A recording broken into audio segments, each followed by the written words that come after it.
See you later, bitches.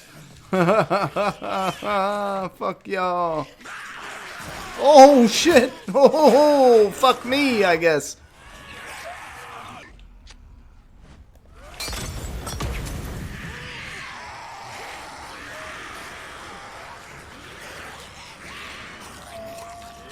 Found a med kit. Fuck yeah. Come on, where you at?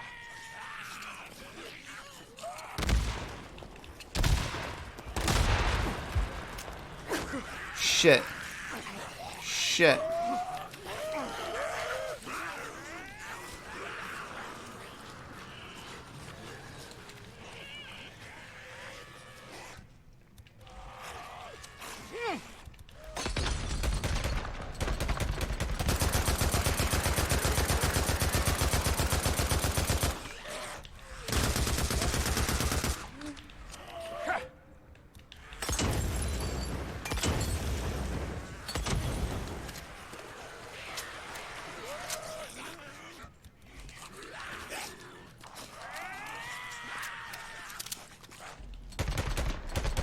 Come on, come on.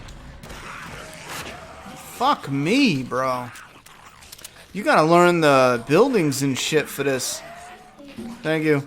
Oh, yeet. Oh my god, I'm out. I'm out. I'm out.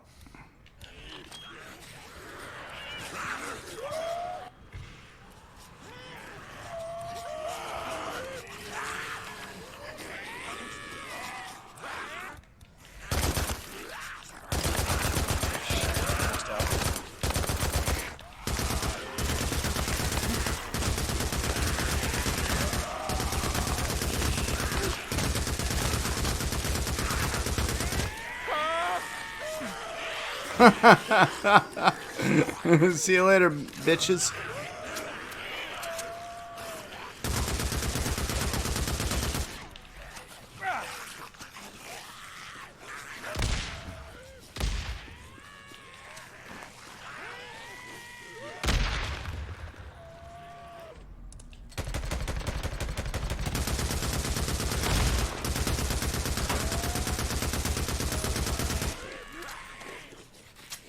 I gotta get the ears, man. That's what I really gotta do.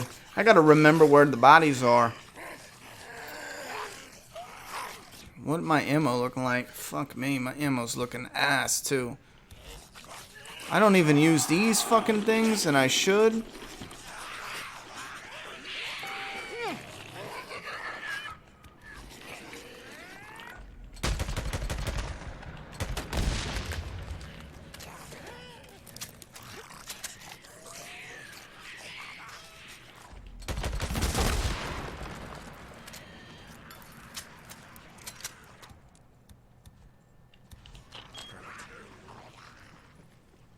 No one follows me in this house. I noticed that.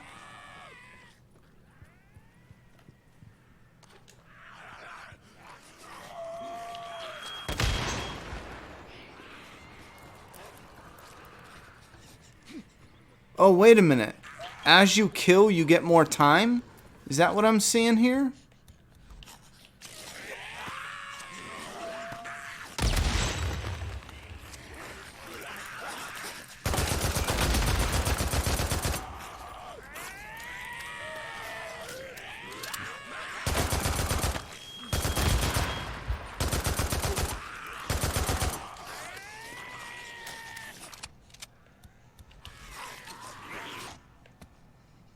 Damn. Damn.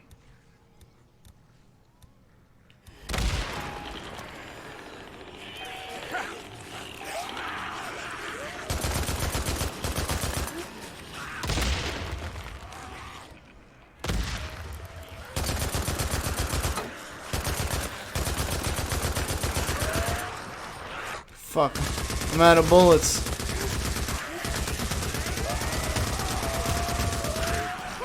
Oh shit.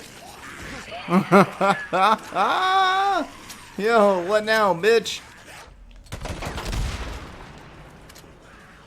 Oh fuck, they're coming out both sides. Shit. Yeah, as you get the kills, you get more time on the clock. Fuck. Give me ammo, bitches.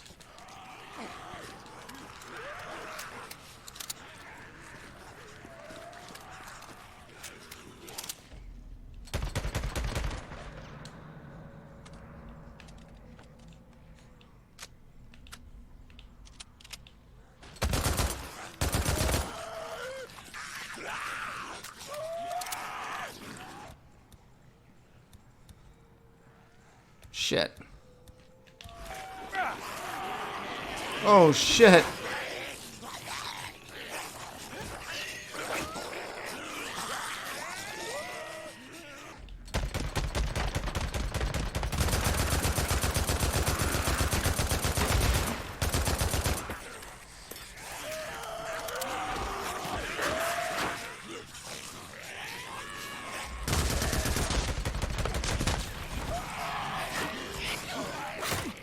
No, get out of here, brother. Fuck off a minute. No, no, no, no, no, no, no, no, no. Oh, no, no, no, no, no, no, no, no, no, no, no, no, no, no, no, no. Fuck. If I'm going out with a bang.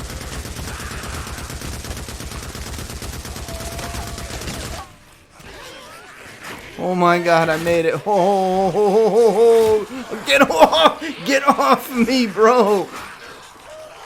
How do I get back in there? I want to get my, am I lost? I want to get my, my ears. What is the ear challenge? 250? I should be able to do that. There's one over here. No? What are you, in the fucking sky?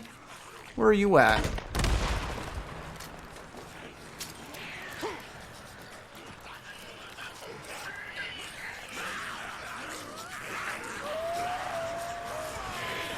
Oh my god, bro, back off. You guys are fucking with me now. Ooh, where did you come from? Holy fucking hell.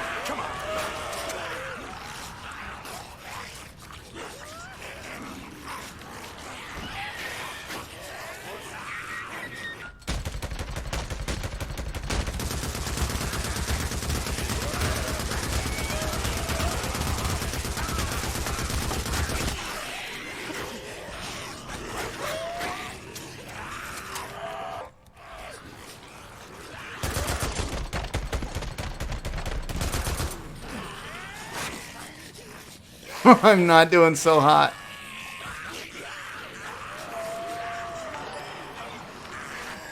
Come on, come on, come on.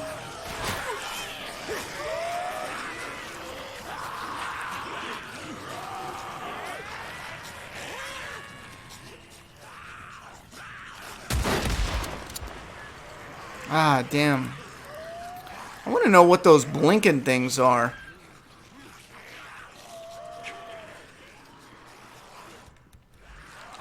How do you fucking farm? What is it?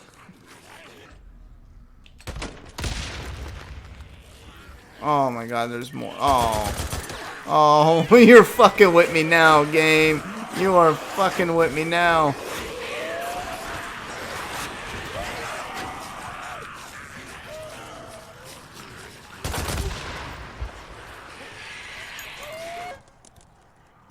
I'm done.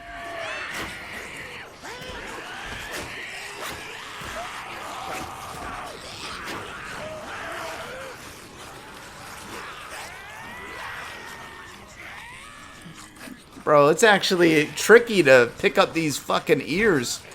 I don't remember where they are. When I'm trying to look, I get bombarded with... Oh, no.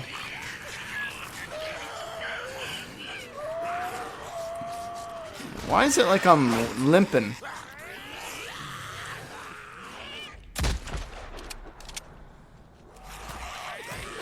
I'm out of fucking bullets.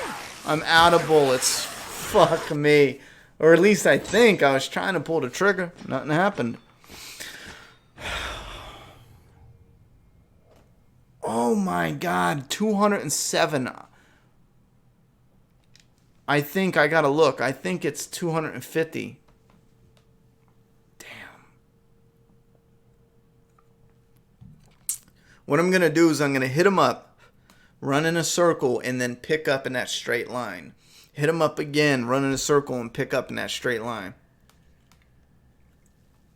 Because I got 50 kills using barrels or crates. 50 with traps. I don't even know what a high combo is. And get 50 free careers.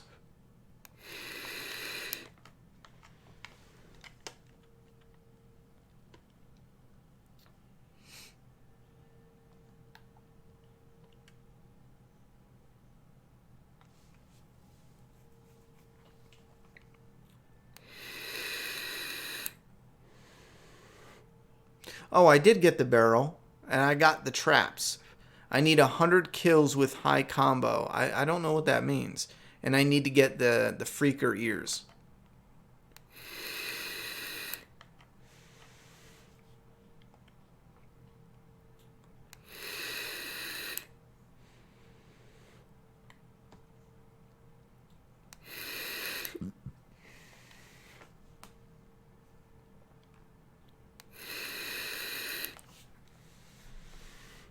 I got 45 credits, which means I should be able to purchase somebody.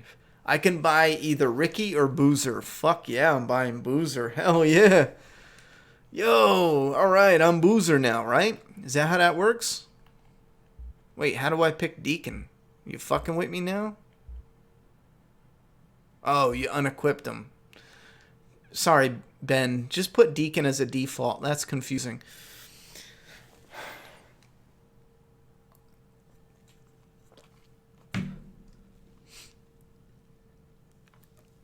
I'm going for 250 ears because I have no idea what the hunter combo is. If somebody would do me a favor, do me a solid, and look up what a hunter combo is, because I have no fucking idea what that is.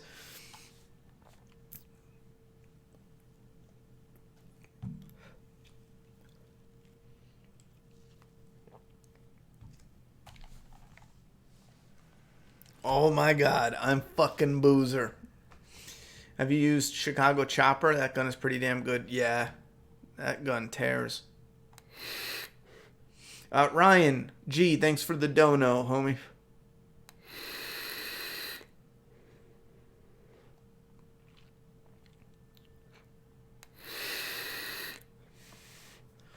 Oh, John H. John H says, I'm good at writing setups and payoffs. Badass payoffs to make the story feel like they're all connected. I just can't write romance. You want to know a trick to writing romance? If you're writing something and you want it to come off as a romance, you're doing it wrong. I mean, there's going to be those moments where you're going to have to do that. Like, you absolutely have to. But in the very beginning, if you're writing it specifically to be a romance, the reason I say you're doing it wrong is because A, it's going to come out as rushed or forced. You have to do something character-wise that has a bit of romance or appeal to it with the characters to start that build off. And then you get into purposefully writing that romance portion. And that comes to your characters. I can't just give you a general idea. I mean, I probably could, but your characters are the most important. Like, for example, Tristan is going to have a romance far down the line. And it's going to be with a character that never in a million years would he ever, or, you know, you wouldn't even get the feeling in the beginning, especially because they butt heads so much. But the way those two characters grow and how it works out, you get that vibe because the story is written where you initially think like, oh, this would be a perfect fit for Tristan, but then down the line, there's something else that pops off. And like I said before, it's more butting heads. And the reason why I find that more appealing is because it's not like the pieces just instantly fit. Because then you see clearer why these characters are attracted to the other one. And again, that's outside of just sexual appeal or this, that, and the third. That's respect for the character, caring about, you know, the characters respecting each other. That's about their own personal wants and desires and purpose and yada, yada, yada.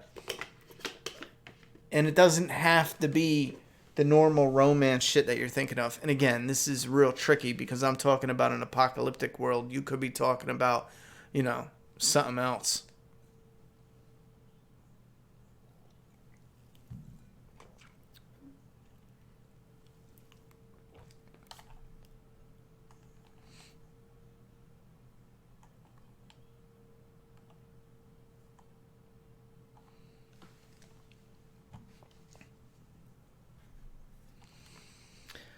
Are you going to have any Death Stranding videos on your personal channel? Are you excited for it? I'm excited for it. I was going to do a Death Stranding video a few weeks ago talking about the trailer and gameplay and stuff because I really dug it. I just never got around to doing it.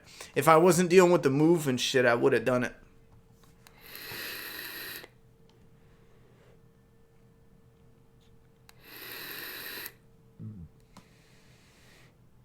You can change characters in this.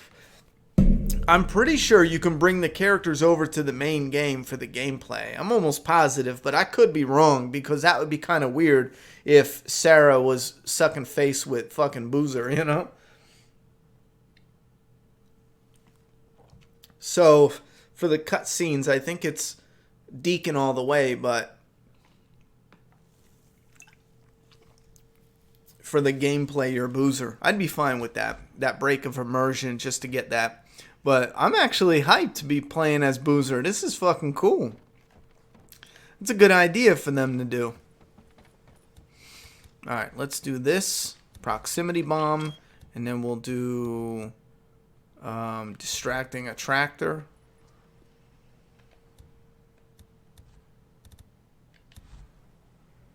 No.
Oh shit, how did I fall?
Where are all these fucking ears at, yo?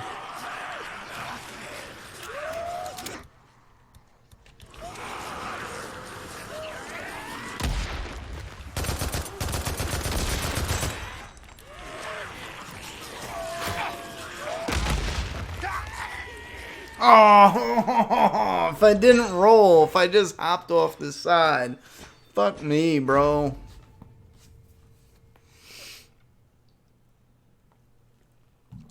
I gotta do like long loops.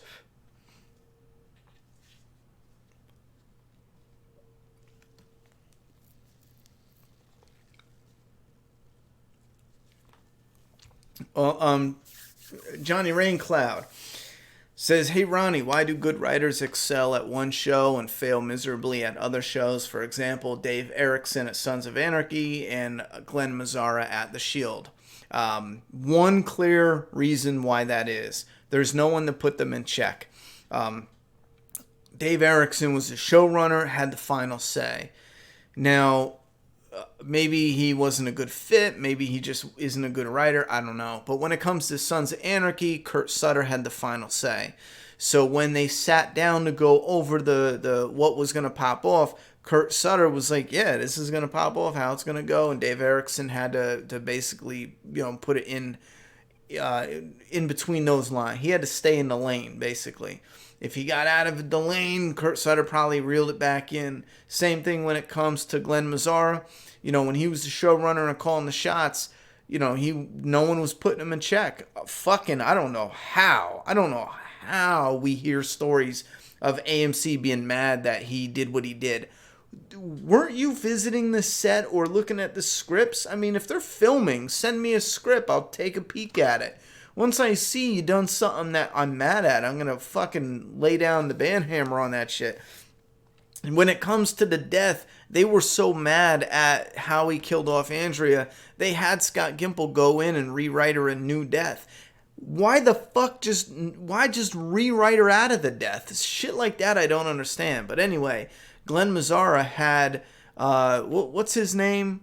Scott Ryan or whatever the fuck his name is. He was in charge of it. And Glenn Mazzara was writing the episode stories. So the reason why they fail in those ways is because there's no one putting them in check. And they needed to be, because it just didn't work. Dave Erickson was an iffy one because he had some shit that worked, but every time it was going in a direction that worked, it swerved into something that was clustered. I didn't understand what the fuck was going on with it. Part of it could be the budget. And a lot of fans had that issue.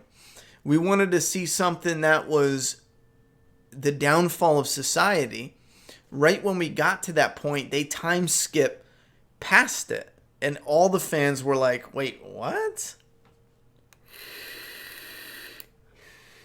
Yeah, Glenn Mazzara on The Shield was just a writer. He wasn't showrunner.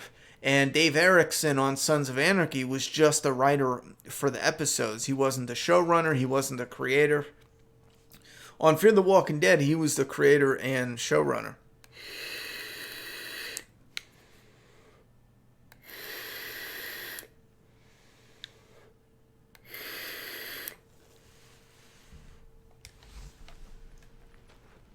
All right, let me try this again. That roof seems to work, but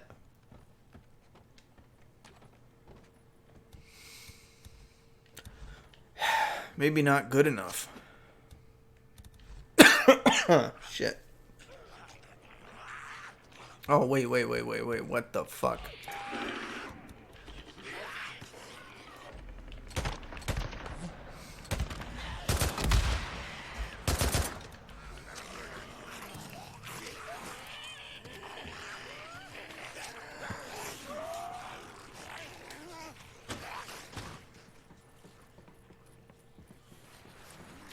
Hopefully that'll slow them down a little. I don't really use those things. Yo.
Oh my god, fuck me, bro.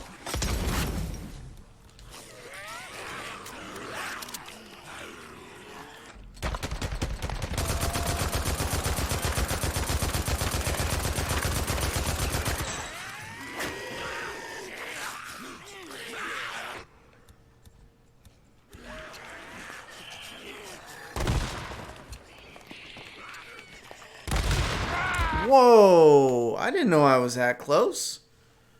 God damn, I didn't even pick up those fucking ears.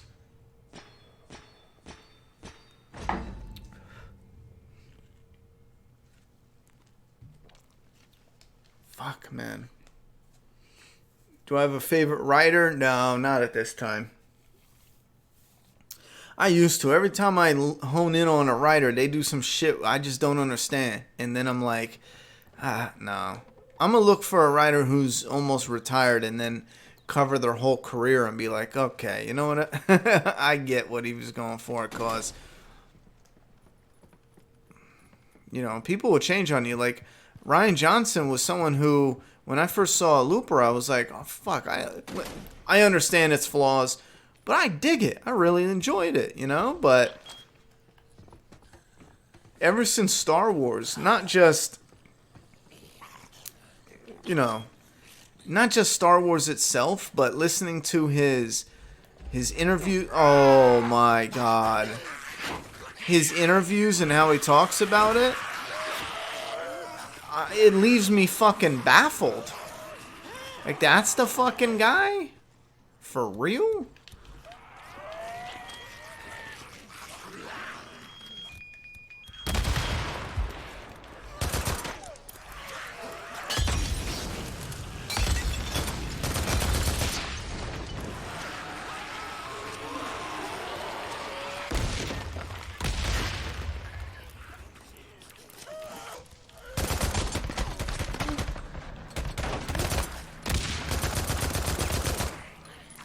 Some of the choices he made, I'm just like, what the fuck was he thinking? Or what were they thinking for putting him in charge of that shit?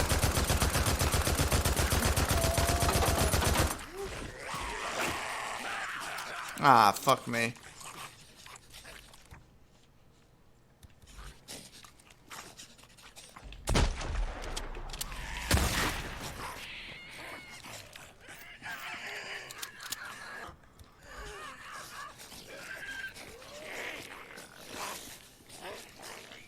Trying to get those fucking ears, brother.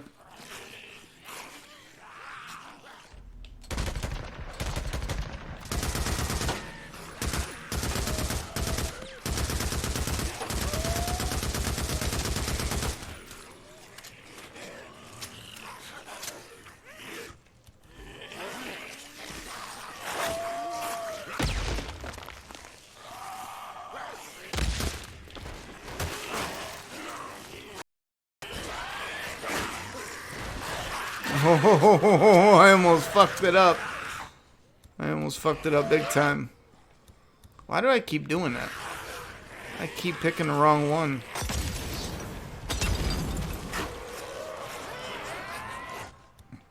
God damn, my stamina's gone.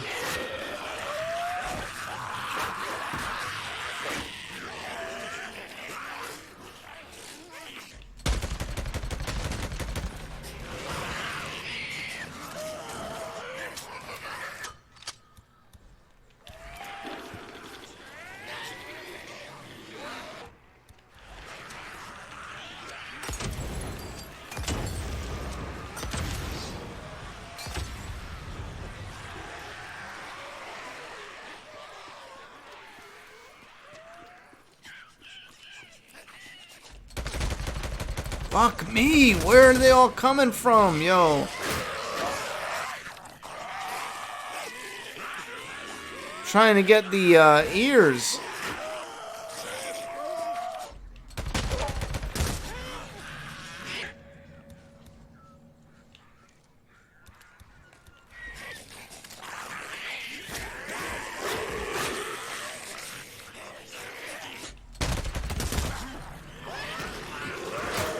Oh, get out of here, bitch. trying to get back around to get those fucking ears. I keep forgetting where they all are.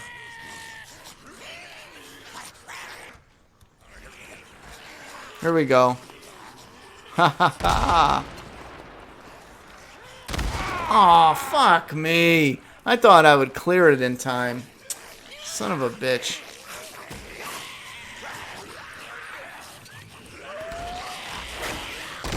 Wait, are you shitting me? I wasn't watching the fucking counter. How many ears did I get? If it's 291, oh, fuck it.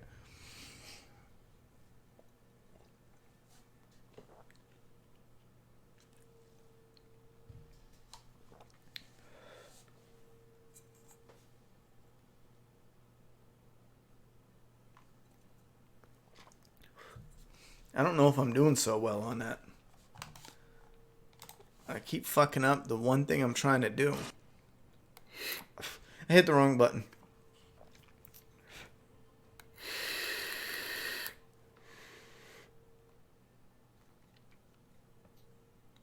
I wonder if there's more other than the last 2 challenges I need to get.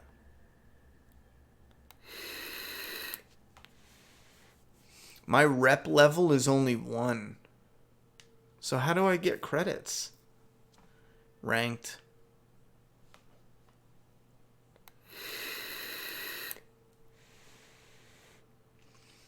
My rep is what?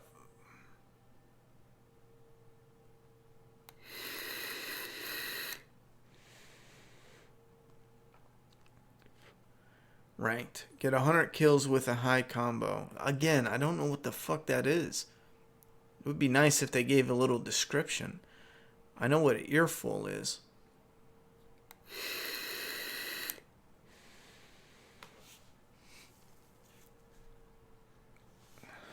Wait a minute. So, you can do the calculation and trapped over again for more points? I'm lost. What is the worst zombie show you've ever seen? In my opinion, Z Nation. I don't think I've... and we're talking show, not outside of a movie. I think keeping shows and movies separate is best. Because it's kind of difficult for a movie to compete with character development from a TV show. I don't think it's fair. Unless you do it like a movie versus 1 episode of the show. You know what I'm saying?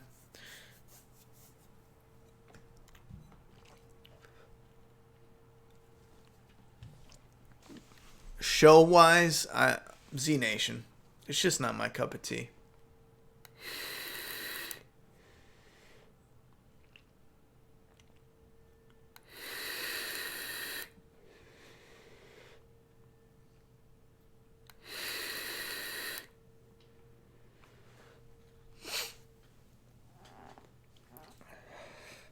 Since we're progressing with the comic, though, I've been seeing some shit that... motherfuck, man. I tell you what, the comic industry right now is in a fucking... What's that called? A tailspin where a fucking plane is going down? Oh my god. Like, what the fuck is wrong with the comic industry?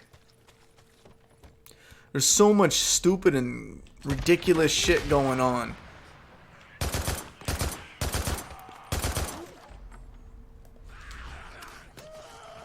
It is unfucking real. The comic industry right now, they should all be embarrassed of themselves. It is fucking ridiculous. Just unreal. The shit I hear. I won't even go near anyone who's in the comic industry when it comes to Twitter even.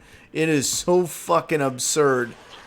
You can't believe grown adults are even participating in that shit. So much like... he did this, she did that type shit. Fucking unreal. From the sound of it, too, it's getting real political. Where you gotta think exactly how they do, or else you're a bad guy. Which is weird.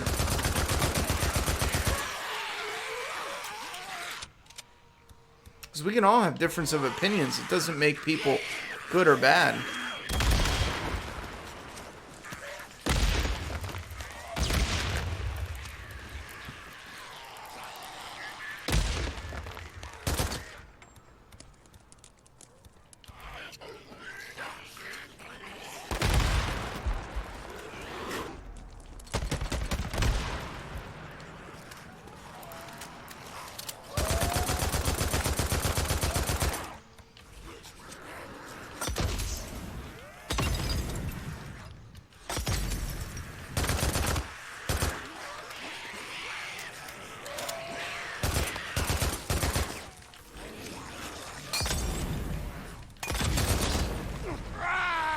Fuck.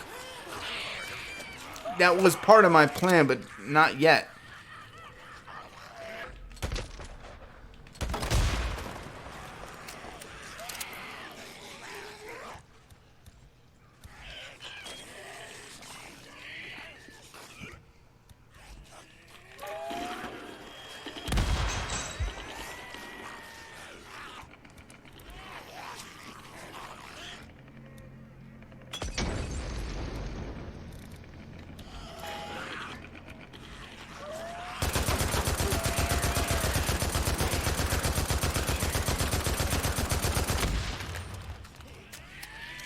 I gotta circle around.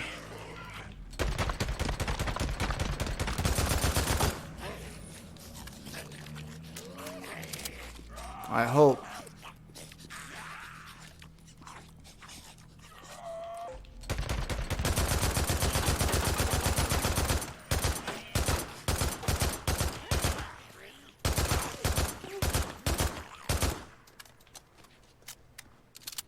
Oh, fuck me. I can't even circle around to get the fucking ears, bro. Where's my timer at?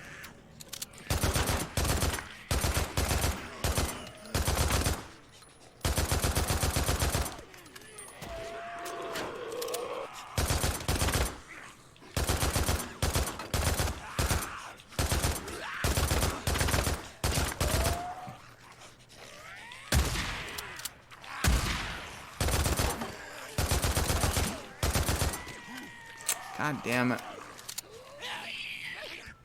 What do I got here? Fucking mines.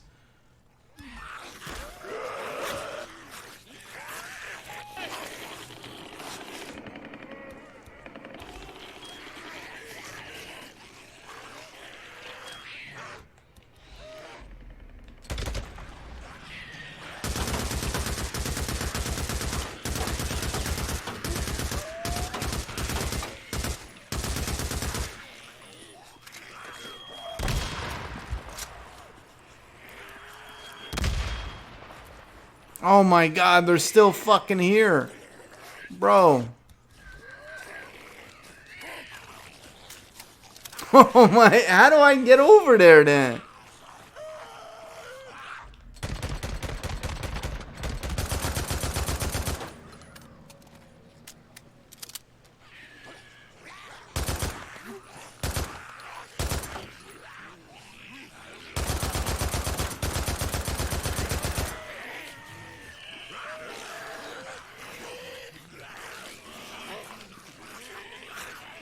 Come on, come to Papa.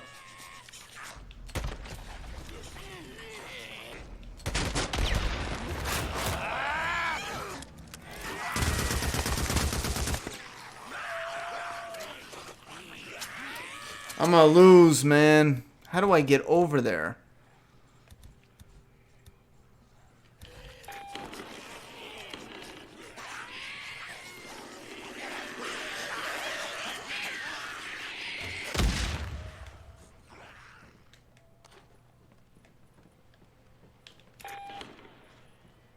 There's no sound in this fucking room.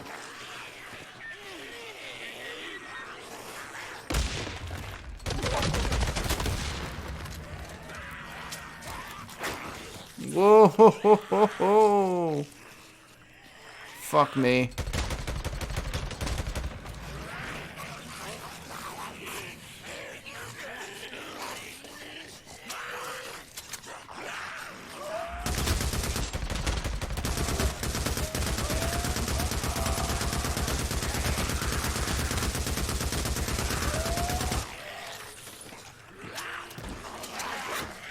God damn, yo.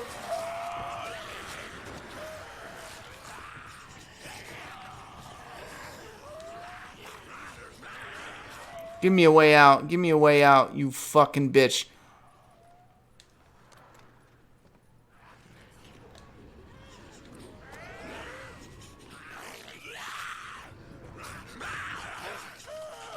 Ho, ho, ho, ho, ho, ho. What did I get?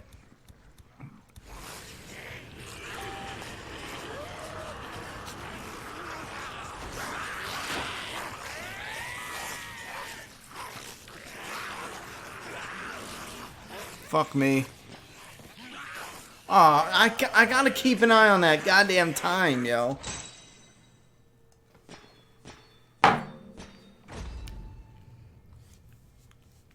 For some reason, I couldn't get back for the ears. Fuck. Have you seen Dead Island trailer from years ago? Trailer looked good, but game trailer was bomb as fuck.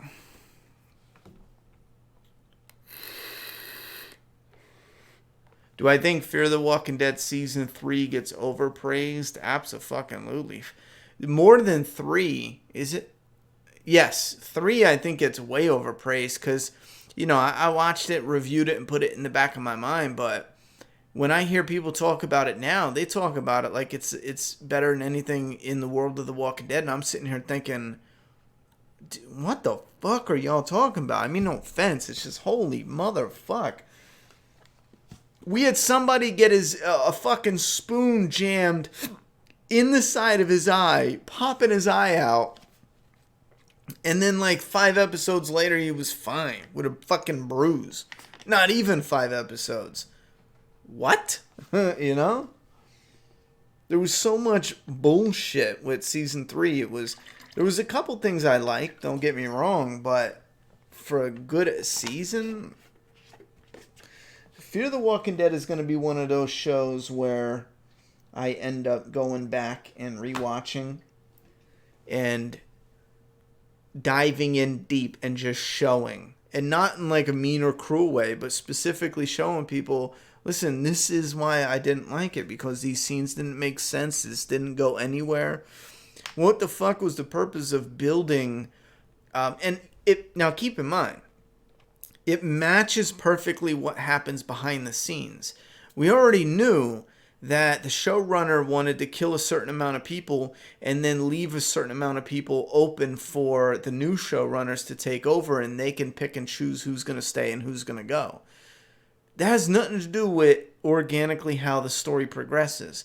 That's the showrunner just going, yeah, well, fuck it, Madison will kill Troy. You know, after you did all that work with that character, and you had some potential building off the character and then moving forward, and it's not like the actors, I mean, it is a big sign that the actors are just like, a few of them are like, listen, I want off this show, because, you know, they looked at The Walking Dead and they thought it was going to be something. By the second season, I think Nick was like, kill me off, just fucking get it over with. This is not what I signed on for. Remind me again what fucking TV show he left to go be on. Remind me how many movies he's doing. I'm sure he's done a couple, but I haven't heard of them. It's not like he ran off and did all these fucking huge projects. Fear the Walking Dead was so bad, he just wanted to fucking leave. And then Travis, I mean, we all know he left for Avatar. I mean, he was in the Meg, for God's sakes. You know what I mean? Which wasn't like a terrible, it was fucking cheesed out the ass, but still. Alright, I think my plan is all fucked up. They seem to all come from this direction. So I'm gonna go for it.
Oh, fuck yeah. Come on, bitches. What now?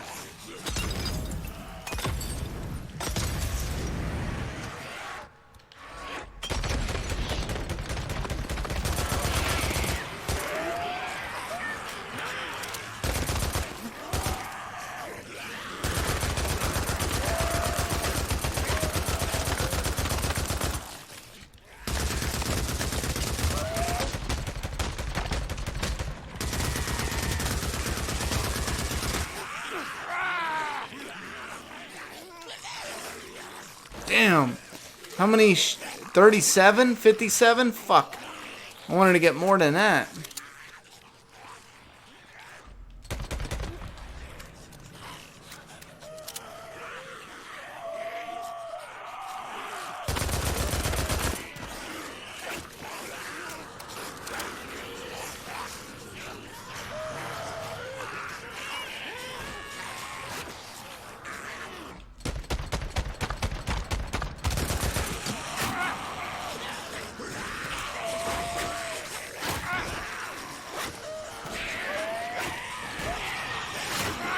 Come on, man.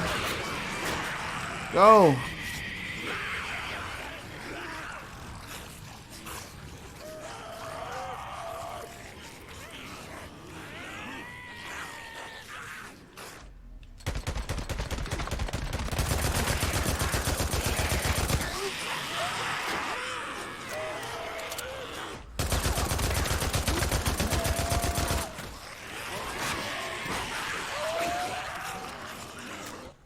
What else I got?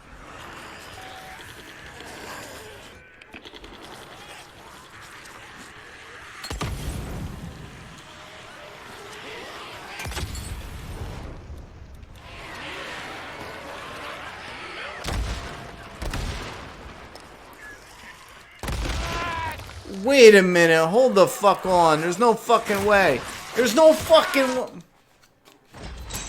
Ben Studios, I love you, but fuck you.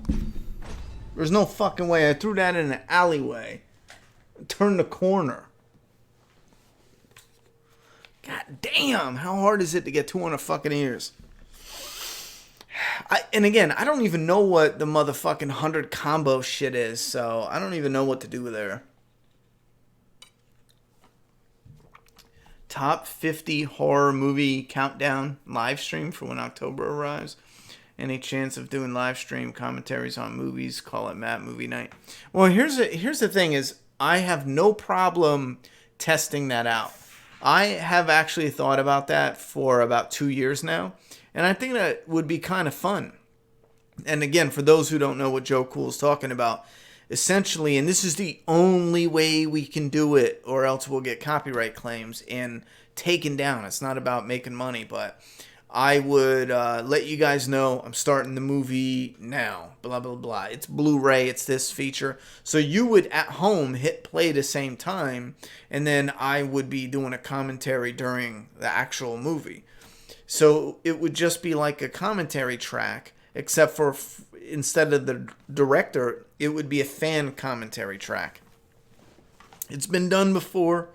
I just wasn't really sure how it would catch on. I would love to do some shit like that.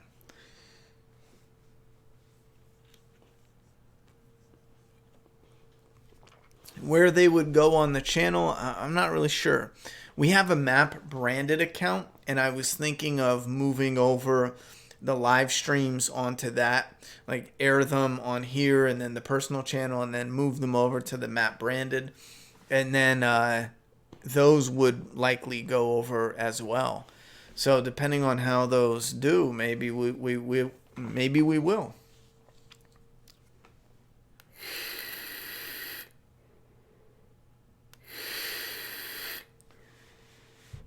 And the idea is you'd be watching it like essentially with a friend. So you know, it'd be like your 10th time watching a movie. You're in the mood for that type of movie, but maybe you're not really in the mood to watch it to just rewatch it, but maybe you're in the mood to watch it to see what another fan thinks. That would be like the idea.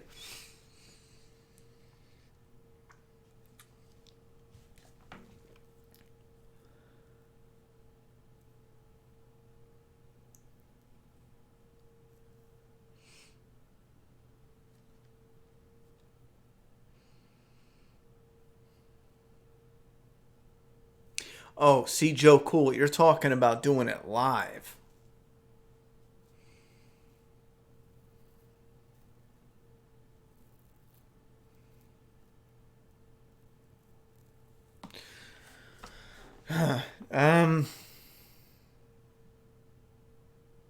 Watching it live could be something. See, the only difference is I'm thinking of is when a fan is sitting, like the idea I had originally was as an upload, and then at their convenience, fans and viewers can just, turn it on and watch it there.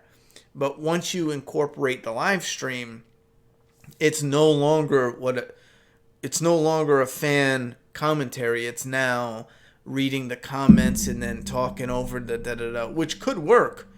But I think it needs to be either one or the other, or maybe a combination of both for bigger movies or more important movies, because we can play around with both ideas. As a viewer, I think I would be more interested in a fan commentary, maybe a channel that has 2 or 3 people in it, and it's kind of like a round table while it's on, other than having someone just reading off fan questions and doing the video and giving their opinion and thoughts, because it gets a little clustered. So we'd play with either or and see. The thing I don't want it to become is clustered. You know what I'm saying? Because if it does get popular and you get even 50 people, forget about 500. If you got 50 people, there's no way I'm going to be able to articulate what I feel while watching the thing and keep up with the chat. Because once you get up to just 500, and that's not even successful. About 1,000 and up is where you become successful during your streams, you know what I mean? Or it's a more populated and successful streams. But for something like that would just get out of hand for the purpose of the stream. You get 500 people chatting away their thoughts and opinions. The movie is flying by the time I'm trying to keep up with everyone's, comments. Am I anywhere close to giving up on reading The Walking Dead?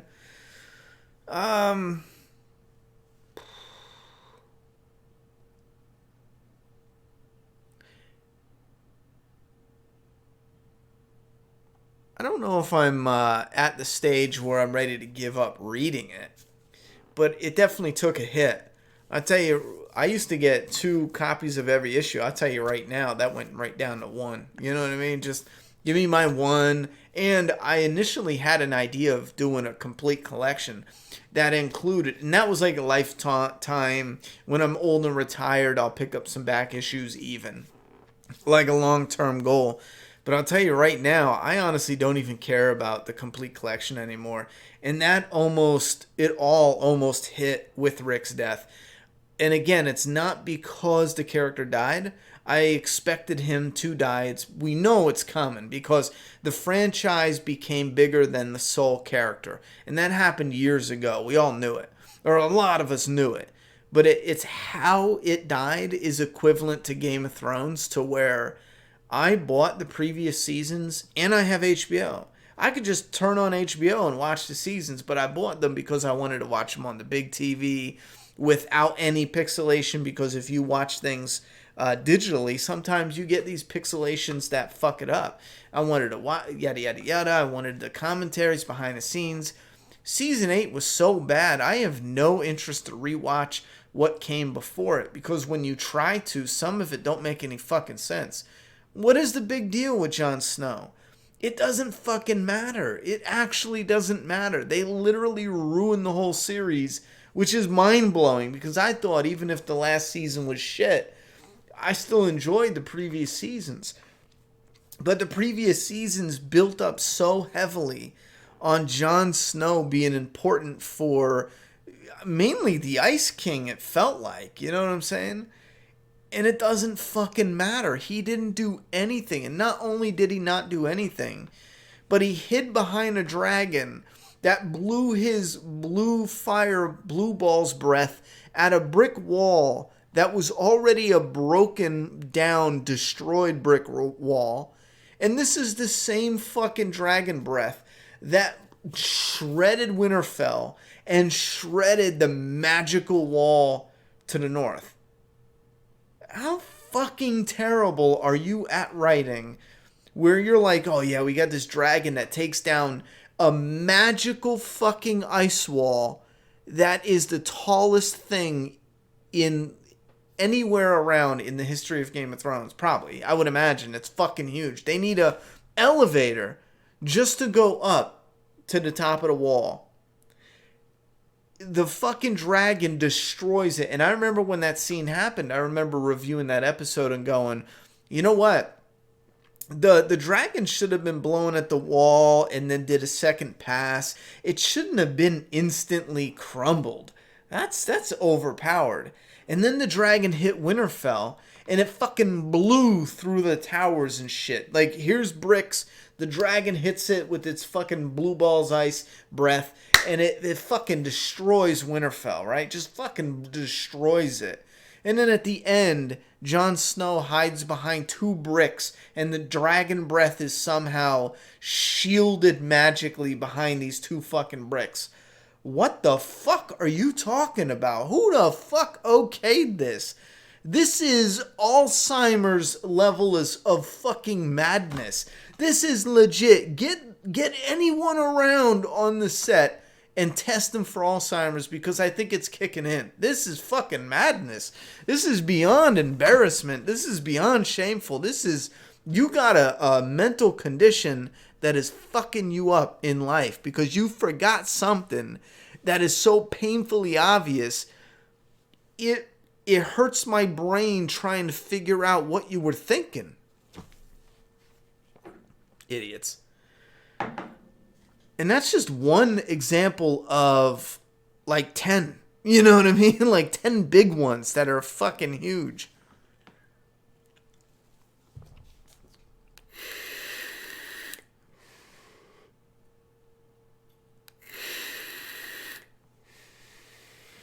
I don't know.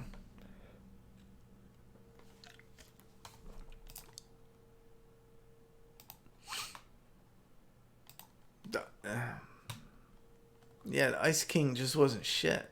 Like, what? Then why the fuck build it up?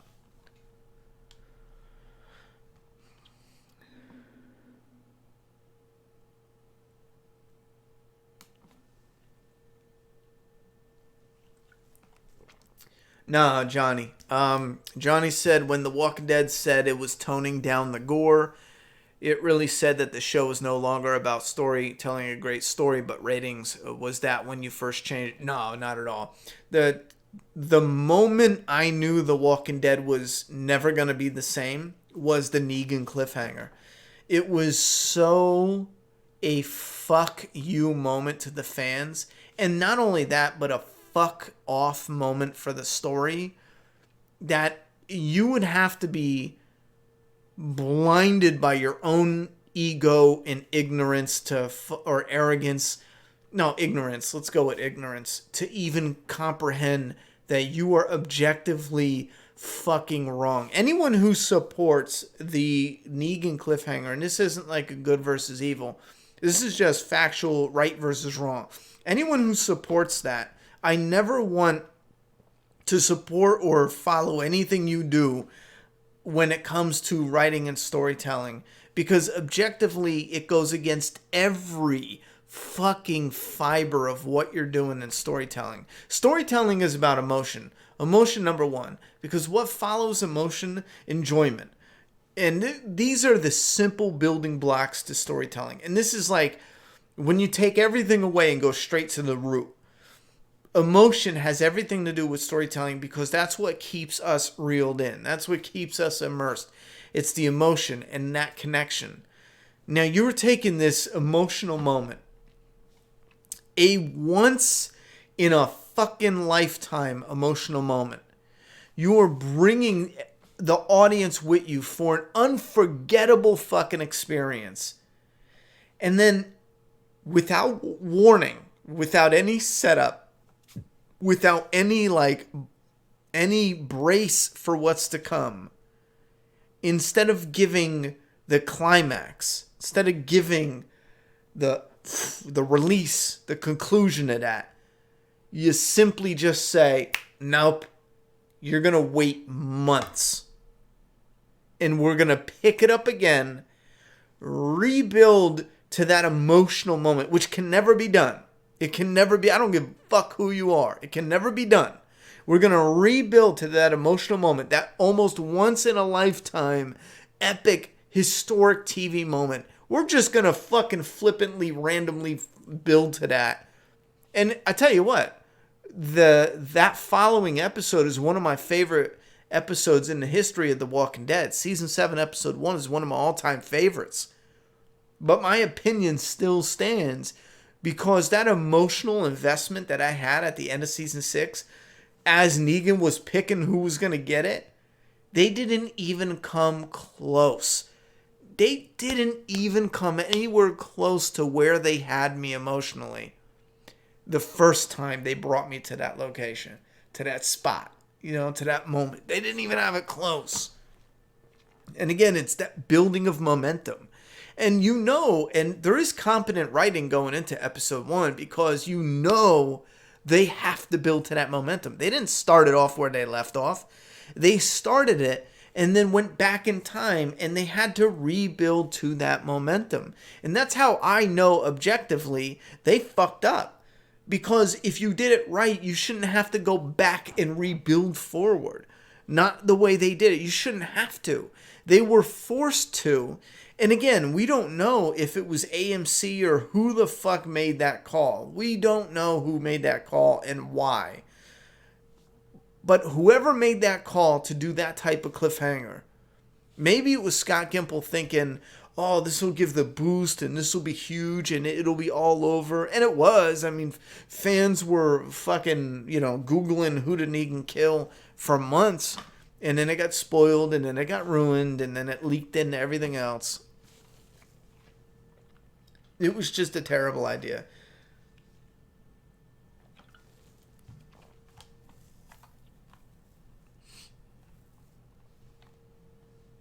The XL said the wall was rebuilt at the end of the last episode of Got. What was that about? I refuse to believe that because keep in mind, I know it's easy to forget, but the children of the forest used magic to build that wall, to protect the people from the thing that they created, the weapon that they created. The children of the forest are all killed now. The Ice King fucking murked them. So who's helping? It wasn't just a wall.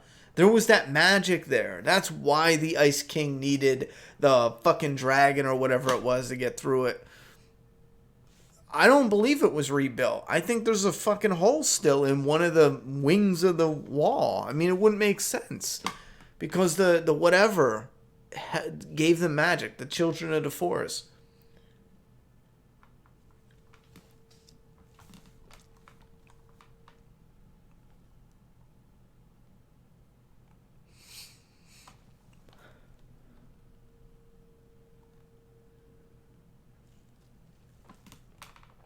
Yeah, Royal D says, have you noticed a decline in movie quality and interest? I don't care about anything in theaters this summer. Yeah, I do. I've been noticing it for years, though, personally, because the movie theater was somewhere I went to just regroup, and I did frequently. I love the smell. I'm not a big fan of eating popcorn, but I love the smell. I love being in movie theaters, and there was a lot of times where I just picked up and I just went. This was before my daughter was born. I just picked up and went to the movie theater. Like, I'm just having one of those type of days. And I'm like, instead of just watching a movie, I just went to the movie theater. Either myself or called up a friend or whatever it was. But anymore, there's movies where, like Child's Play, it's just not worth going to see. As huge of a fan as I am of Child's Play, even Spider-Man Far From Home, it looked interesting, but I'll be honest, I'm gonna fucking Redbox it. It just, I don't know, there's just something missing with entertainment these days. It's slacking in a huge way.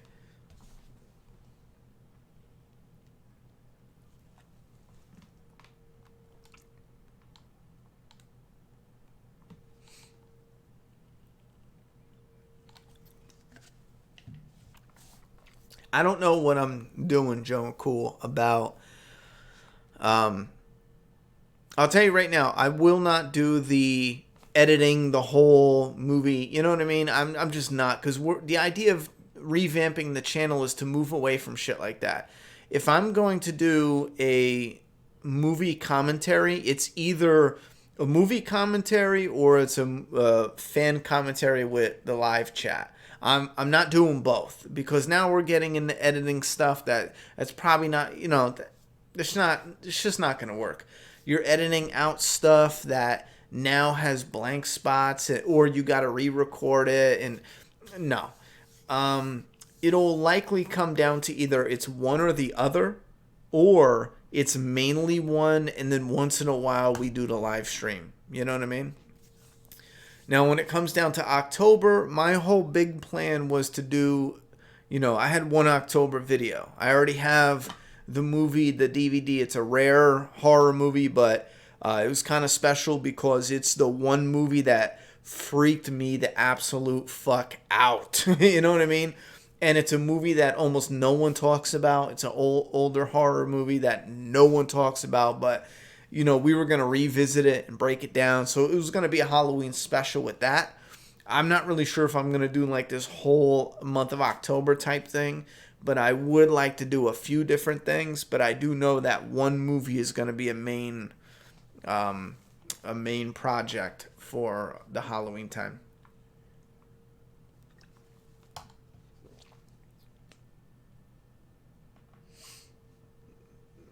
I don't see anyone defending GOT Season 8. You know, I think most people realize it's fucking terrible.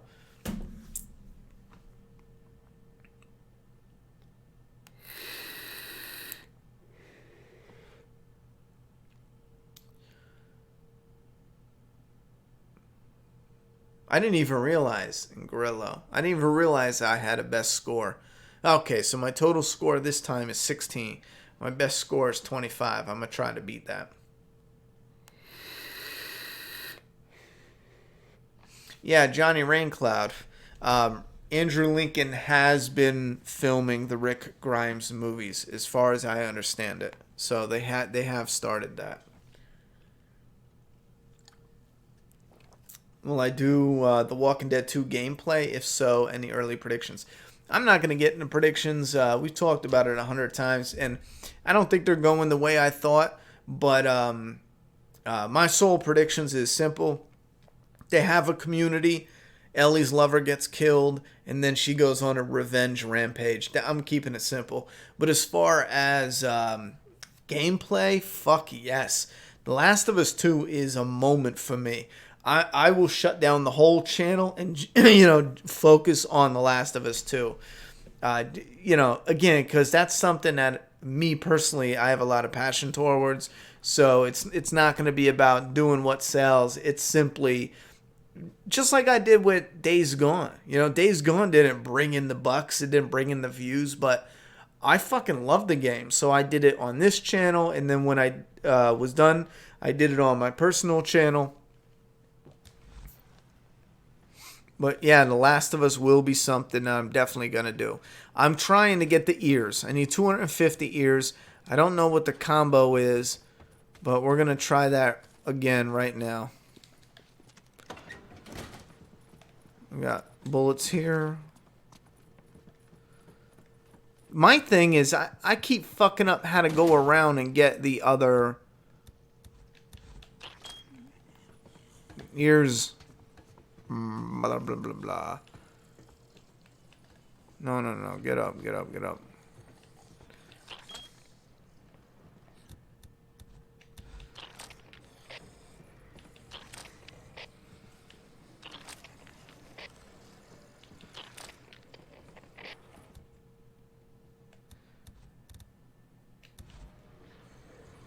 Come on.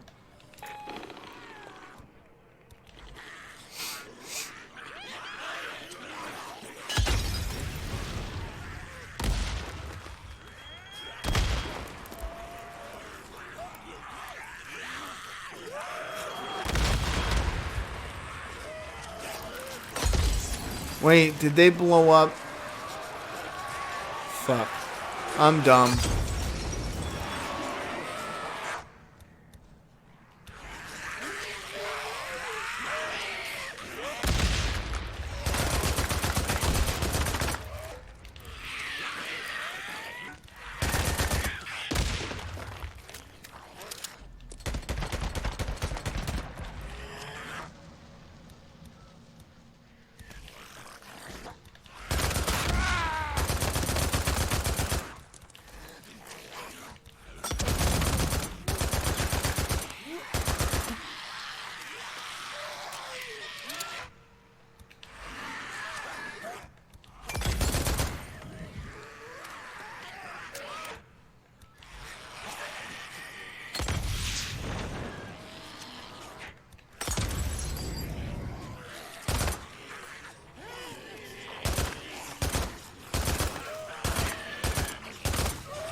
Oh, fuck.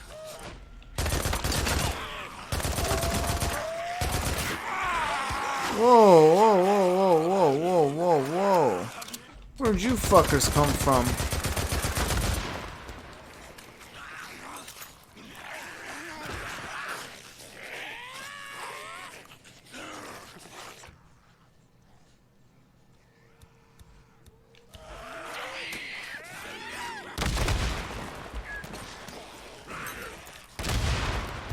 Oh, fucking really?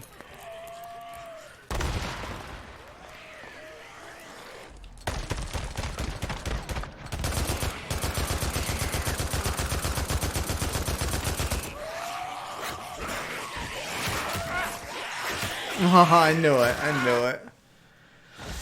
Ah. Am I picking up Doom Eternal and Medieval Remake? I don't know any. I never heard about those yet, so I don't know. Am I talking about Fear anymore? Once in a while, but we're not doing live streams for Fear anymore. It's just not my cup of tea. I don't want, the majority of people searching for Fear videos are going to be people who are interested in it, and I don't want them sitting through something that someone's not interested in.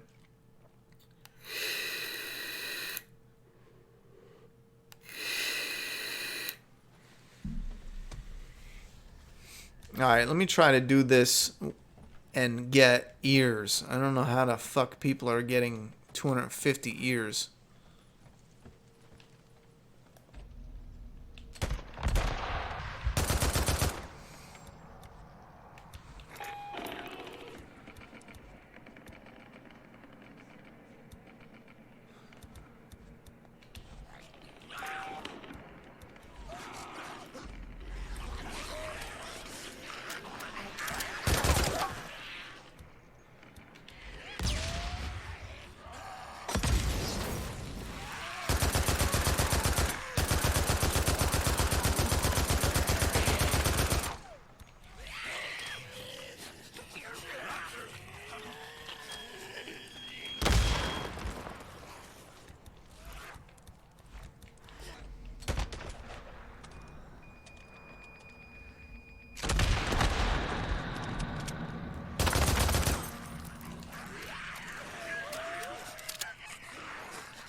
Oh, fuck me.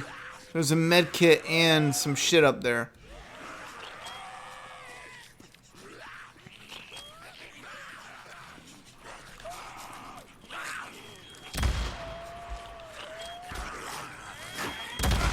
Ah, fuck.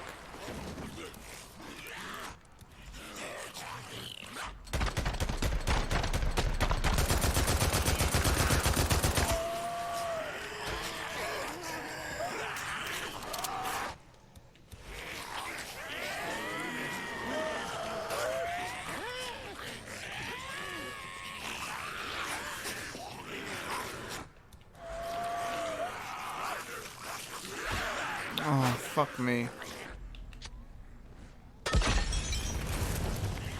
God damn it, bro. I am fucking up big time.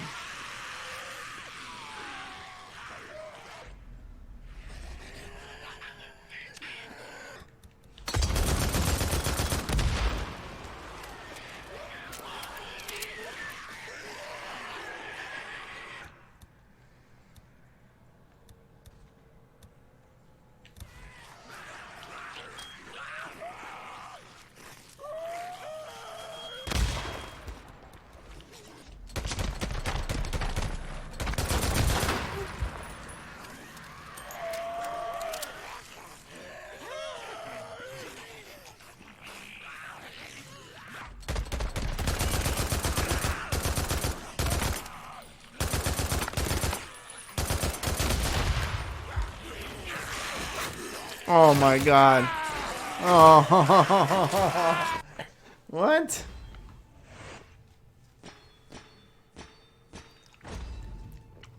I'm just no good at these ears. We all know The Walking Dead is embarrassing wound consistency. Did this drive you to incorporate realistic wounds, infections in Doomsday Kingdom? Oh, absolutely. And that's because, not just The Walking Dead, but when I watch anything that pulls me out of the immersion, I make sure to keep a note of it for, anything I'm working on, especially with Doomsday Kingdom. When people get injured, I look at the story and don't go, okay, how can we show the wound and then quickly wrap it up to get the story along? I look at, no, he's going to be wounded and sick for a bit of this story. How do I incorporate that in the story to ramp up the tension? Daryl getting shot, for example, in The Walking Dead, gives the writers such an amazing opportunity to bring this strong character down a notch. I mean, this is going to be a wound. He's going to need time to recover. Plus, he's in solitary confinement in shitty conditions. I mean, imagine him being weak and sick instead of sitting there all tough and naked. Imagine him being weak and sick to the point where he can barely move, and then getting fed dog food, and then being ripped out and almost dragged down the halls because he's so, sick and injured, and the pain is just, and they're telling him, like, listen, we can give you pain meds, and he turns it down, but it's killing him, it's fucking hurting him. And on top of all that, he gets the Polaroid of Glenn, which is essentially his fault. Like, it adds to what they're doing, and instead they just go, put a Band-Aid on it, it's fine. Are you fucking shitting me? I think that's probably the problem with people in Hollywood having very little actual life experience. If you ever know someone or see someone that gets shot, you could probably just look it up. Go look up people who have. I don't know if it's on YouTube. I mean, that would kind of be like a weird video to post on YouTube. But I knew a dude who got shot in the leg, and the fucking bruise afterwards. We're talking afterwards. Was so goddamn big it almost took up his whole fucking leg, and was so tender and so, like, just pain, just shearing pain. And we're talking afterwards. And I'm just thinking, like, you can use that for the storytelling, for the emotional aspect. Like, what? But instead they just go, no, slap a Band-Aid on it. Get the fuck out of here. That shit frustrates me.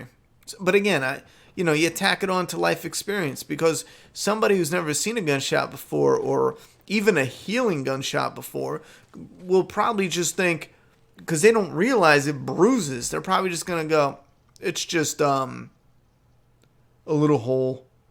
Put a Band-Aid on it, a bandage on it. Yeah, okay.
Oh my god, I fell off the wrong part of the roof. I was doing really good there. My idea was to get all those kills, drive either to one side, and then circle back around and get all those fucking ears. Ronnie, is it true the Rick movies have started filming? If so, I'm hyped. As far as I know, now keep in mind, I'm not trying to dig in deep with it, but as far as I know, yeah, they did start. Thank you very much, Calby, for the dono. But like I said, I'm not trying to, because I'm moving away from prediction and leaks and all those. We didn't do leaks and spoilers, but I'm moving away from even predictions because there is a part of that that just takes away, especially when I do a prediction that's right on the money. It just takes away from the show. It just really does. But yeah, I'm kind of pulling away from that, and again, focusing on what's out and what's been done, and diving in deep at that, hoping to steer the focus on content that lasts for a while.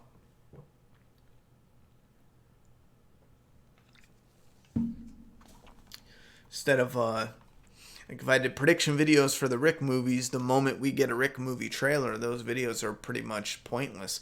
No one watches them, you know. That's been a hard thing to deal with on the channel as far as making content that, you know, people will watch for years. My older dumpster diving videos do better than Walking Dead videos because people always watch those, you know, with the Walking Dead videos.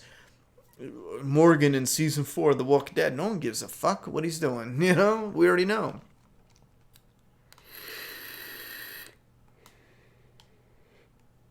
No problem, Joe. Cool. I appreciate your suggestions. It kind of helps determine what people are interested in seeing moving forward. My thoughts on the latest It trailer. I didn't think the original was scary. I was actually annoyed with the jump scares, so I really don't see much difference in this one. I don't think they're gonna do any really scary stuff. I'm cool with, you know, as long as it's neat, interesting, and creepy, or a little bit creepy.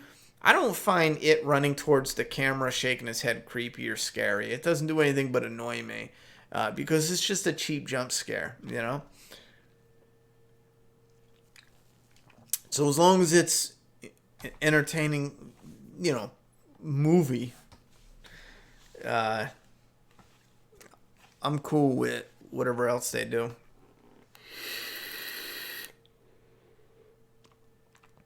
The cast seems alright, seems on point. Trailer seemed good. So I got high hopes it's at least as good as the first one. Which again, I think the first one is, you know, 7 out of 10 at best. I don't think it's anywhere near an 8 or 9.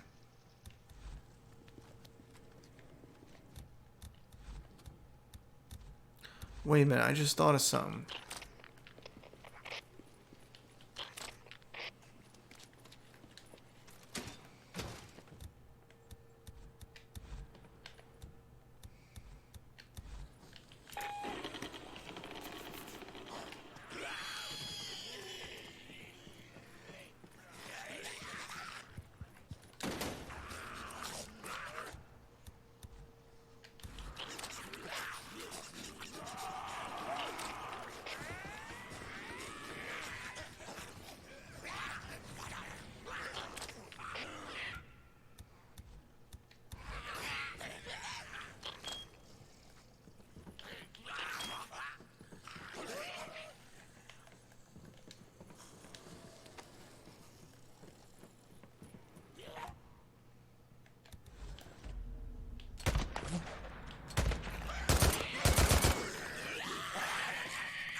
Oh, fuck me.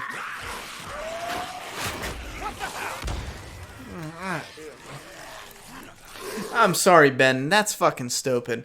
The way this is set up and all that, you can't give people you know, a little... Let me see how much time they give you to set up. Like, are you fucking kidding me? I just think that's so fucking dumb. What do we get? Is it 60 seconds? It's 60 seconds. Maybe at least 90. 90 seconds. Like, is that so hard to fucking ask for?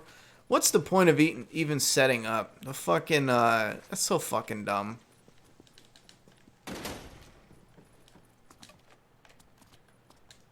Now I gotta rush because there's this stupid fucking 60-second thing where if you don't get any kills, the game automatically shuts off.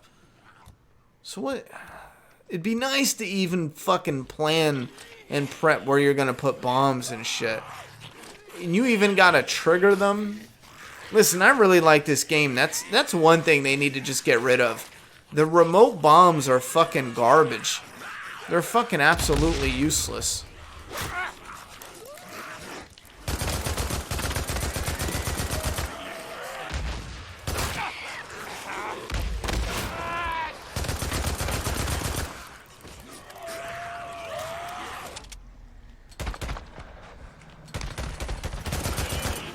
Yeah, the remote bombs are just so fucking useless.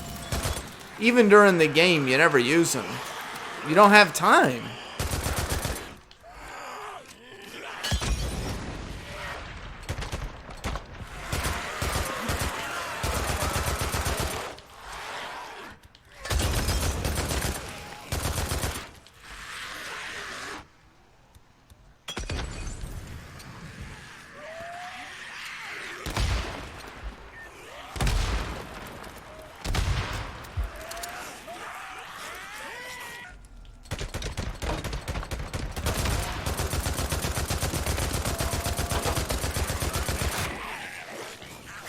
Where the fuck did y'all come from?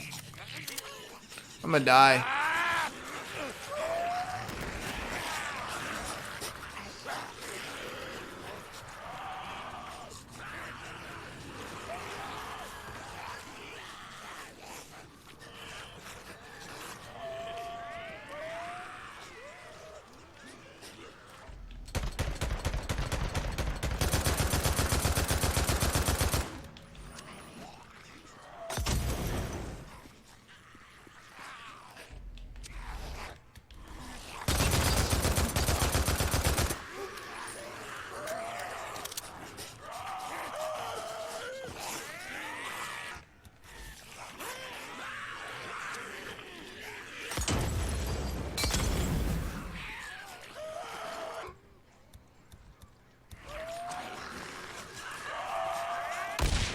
I'm leaving mission zone?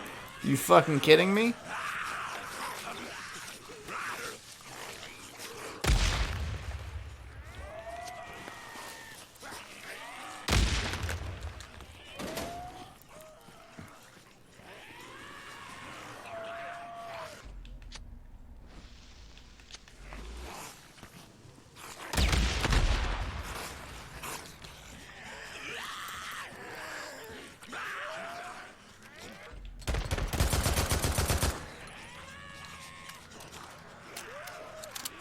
Come on, give me some fucking, 9,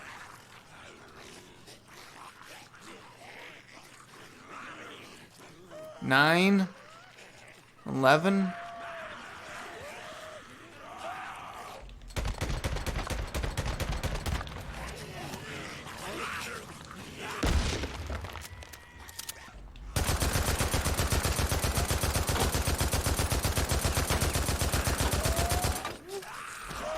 Fuck, that's one thing that gets you too. They come from everywhere.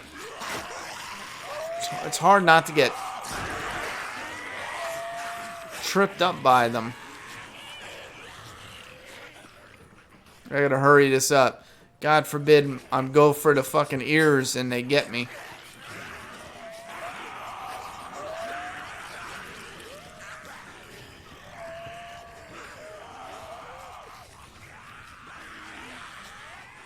No, go up.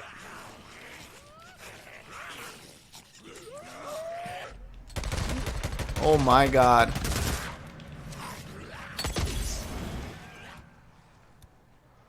Wait a minute.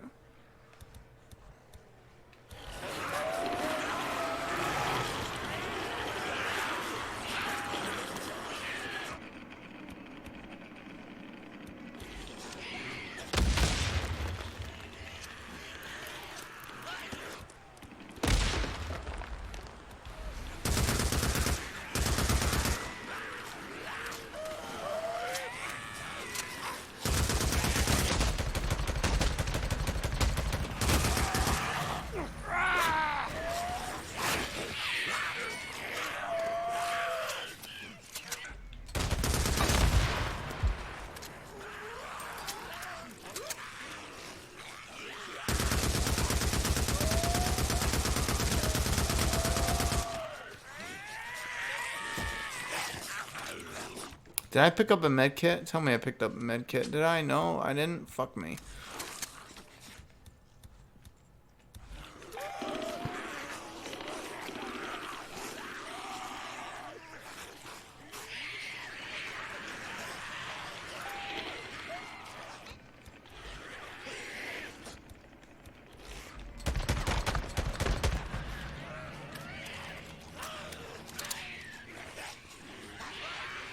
I'm going back here for these fucking ears.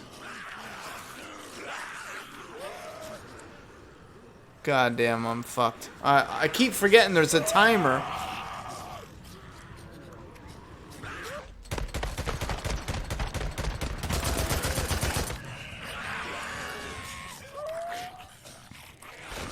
I keep forgetting there's a fucking timer. Where's the ears at? Where's the ears at?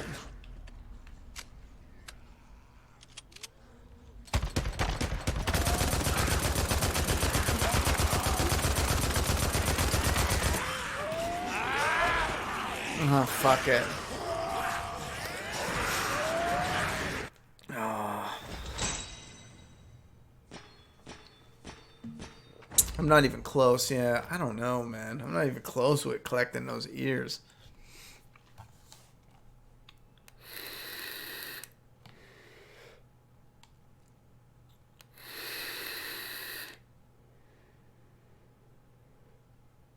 How do you do the challenge? You basically just run around and shoot them.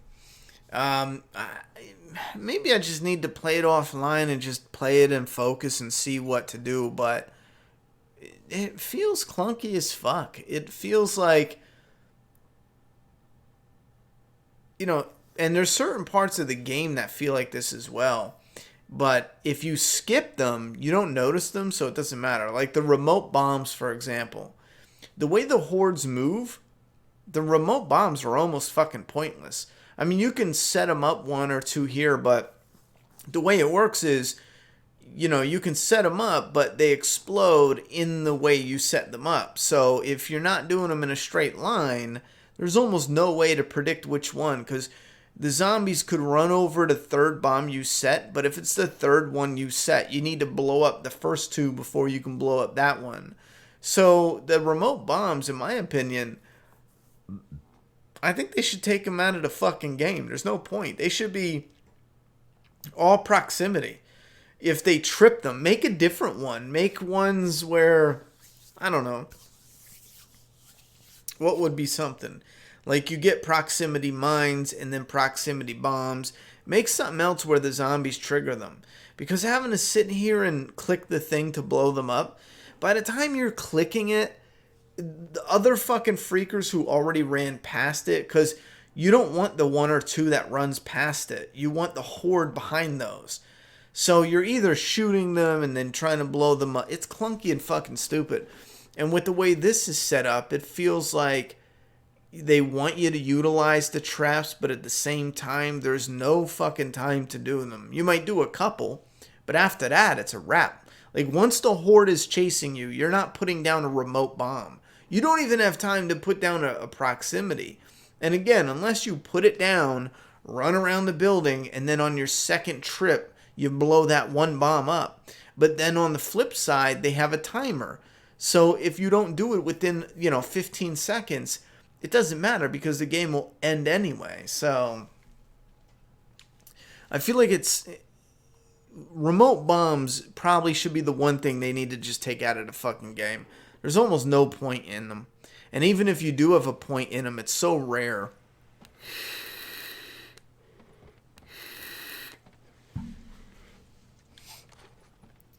Here, we'll get rid of our remote bombs. We'll just set one here.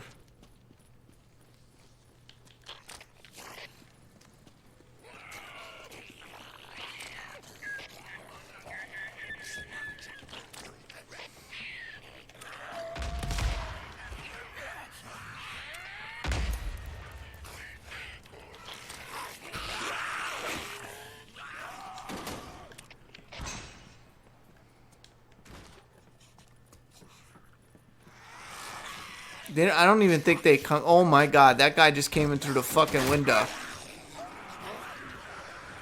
Get me out of here. Whoa, where'd he go? What the fuck?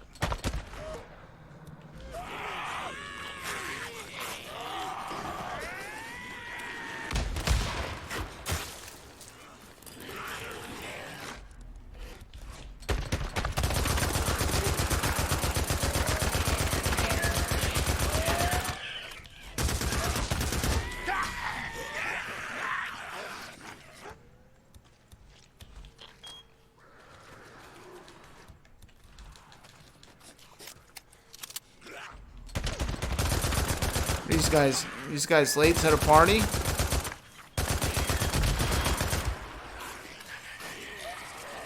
Oh my god.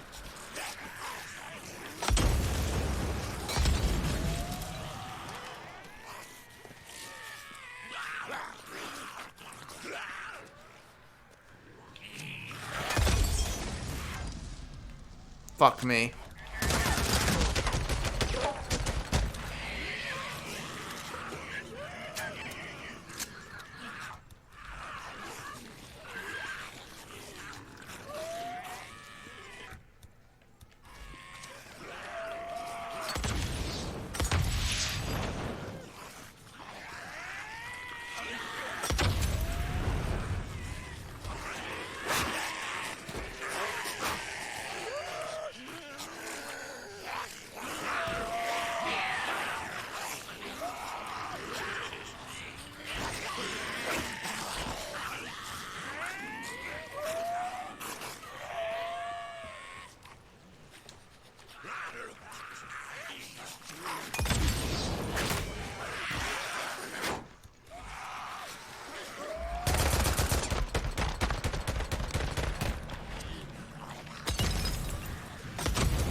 Where's the fucking, how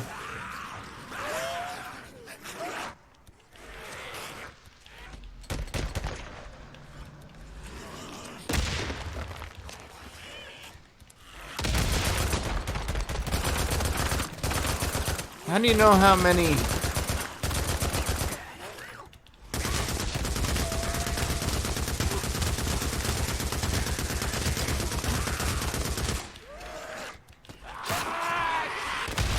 Oh my god. How do you... How do you know how many fucking ears you pick up? Where's the fucking number? Only 31 ears? See, I don't know what I'm fucking doing, because I could have sworn I went past all my kills right there. I'll do one more. I'm done. I've been playing for 3 hours. That's crazy. I'll do one more. I think it's, I don't know. I'm going to try to run around this gazebo, I think. Because all I want is to collect ears, but somehow I'm killing them, but I'm not collecting any fucking ears.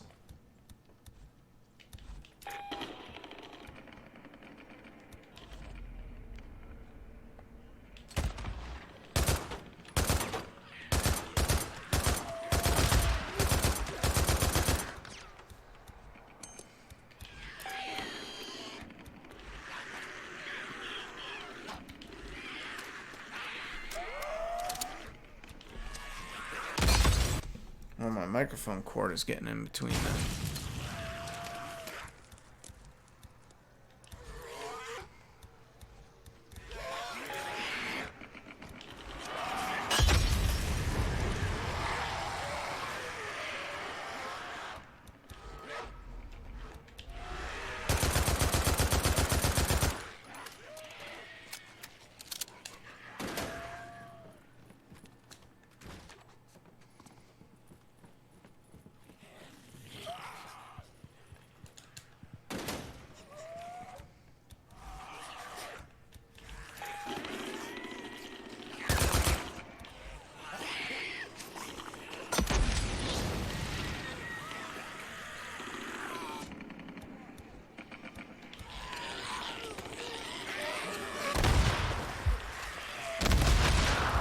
Oh, fuck me. Did that really blow that up? I'm dead.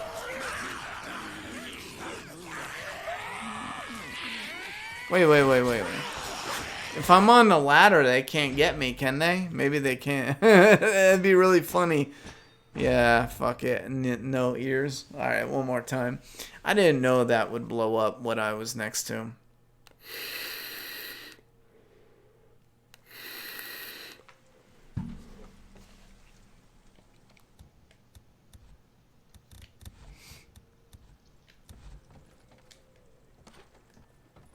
Some of this stuff I think is really great how it's set up, but some of it is a little fickle to where I think it'd be better for a game like The Last of Us where it's a little more you plan and prep and then fight, but having some of this where you're doing it on the go, it just doesn't feel like you utilize everything that you're supposed to utilize.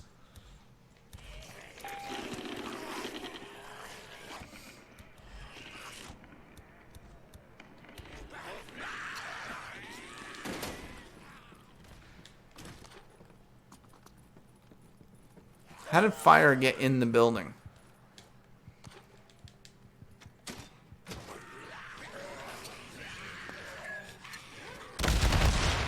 Fuck me. I see. That was like around the corner. How the fuck did that happen?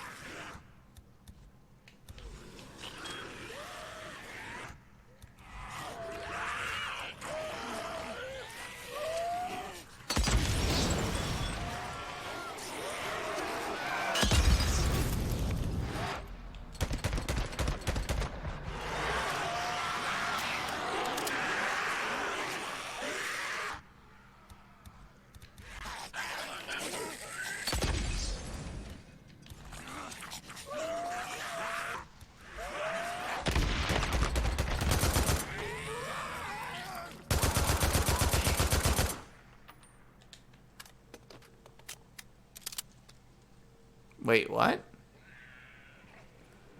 Where are the rest of them?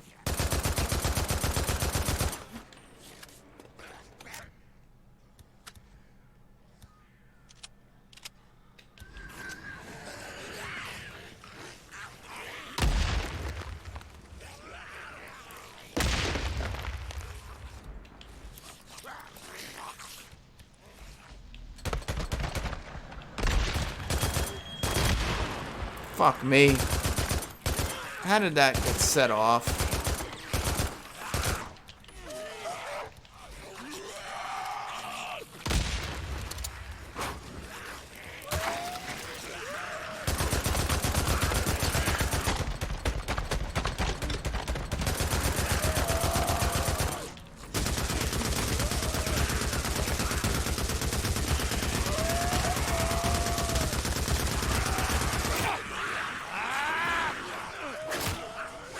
He was just waiting in the doorway like, nope, not today, bitch.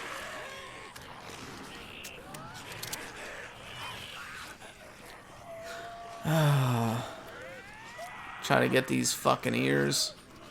Oh yeah, I forgot I gotta turn around and shoot them or else your time will go out. What the fuck?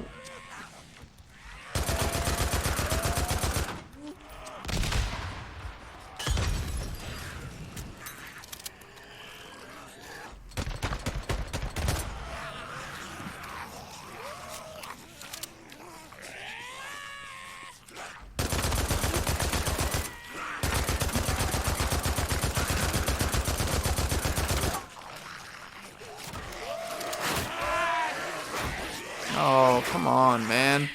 Run. Oh, come on. Where the fuck are they coming from?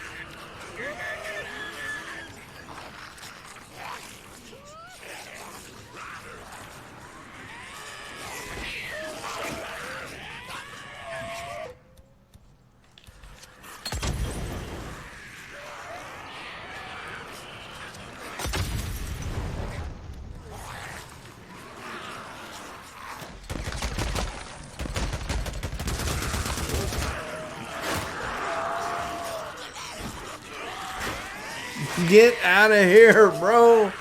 Give me my fucking ears. All I want are my ears, man. Oh my god.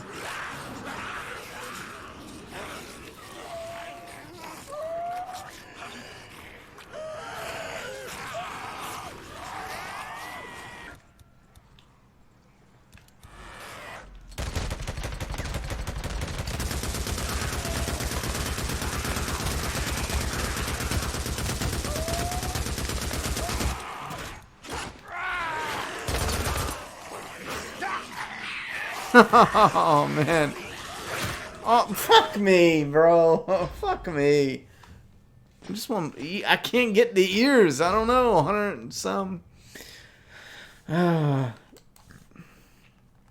does Last of Us 2 come out? I think early 2020.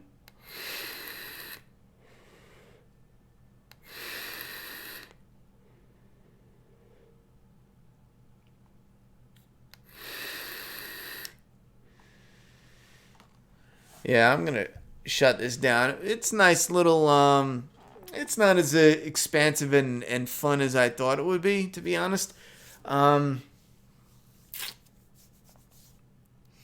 think for a final critique of this, I think I'm disappointed. I think it's a great idea, but it's too fast. It's just too fast. I mean, again, maybe I'm playing it wrong, so I'll revisit it. But I was expecting like a wave here. You get a moment to, fuck them up and then regroup a moment, maybe loot for like 10, 20 seconds. And then like it's constantly on edge, but with each wave, the time gets less that you can regroup and like loot and it gets harder and wave after wave and it wears you down. And then it's finally where it just overcomes you. But you're there in the very beginning. Like it just takes you in the very beginning. As a fan, I would think like wave 150, and we're not talking like wave and then 2 minutes later 100 and 2 minutes later 100. No, I'm talking wave 1 is 50, and then within the last shot of killing the last one of the wave, you get like 100 that coming around the corner from a different random area. Maybe it's like computer generated where it's a random spot, like a random 4 spots it picks at, and then you kill the last 100th of that wave and another one comes. And then when you get to like wave 5, maybe it triggers it randomly throughout the wave, or maybe it's like halfway through the wave and keep you on your toes. And like I said, it gives you wave after wave. It gives you that feeling of getting harder and harder. Kind of like Call of Duty, but faster. Call of Duty Zombies, but faster. Like they had the right idea. Like it's fast paced and it's on the go, but this seems like you're in the final stages right from the rip. And I would imagine for some, yeah, that's fun as shit, but I don't know. Yeah, Kenny 201, that's not going to happen. Kenny 201 would have preferred another story mode DLC. Yeah, I see that a lot. And I know it's easy to, and the only reason I have this on the top of my brain is because I keep these things in consideration for doing a video game for our comic. In order to do a story mode DLC, you need to bring in the actors. You got to do mocap. You know what I mean? You got to do all that. You can't just fuck it off. Maybe they could do a story mode DLC where it's, Tucker saying, go over here and kill these people. But still, you'd have to bring the voice actor in, even get a new voice actor. Even if it's text on screen, it would only be sending you to a location to do something. So on one hand, yeah, it would be awesome to get a story mode DLC, but that's a big project for down the line, not right now. Because keep in mind, they would have to bring in actors and do the mocap and all that fucking shit all over again, get it all rendered and yada yada yada, whatever, and then even program it into the game. That's really big compared to doing smaller things like this. So that would be a whole different ball game. And I understand that, and I don't, they wouldn't even, for free, they would be losing money, I feel, unless they put in shit to buy, like outfits and skins and whatnot.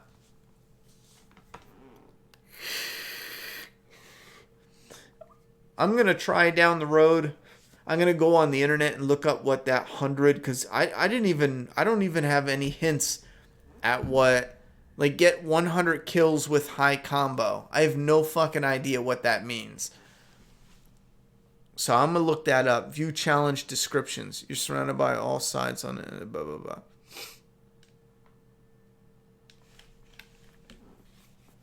Wait, can I go to each challenge? No.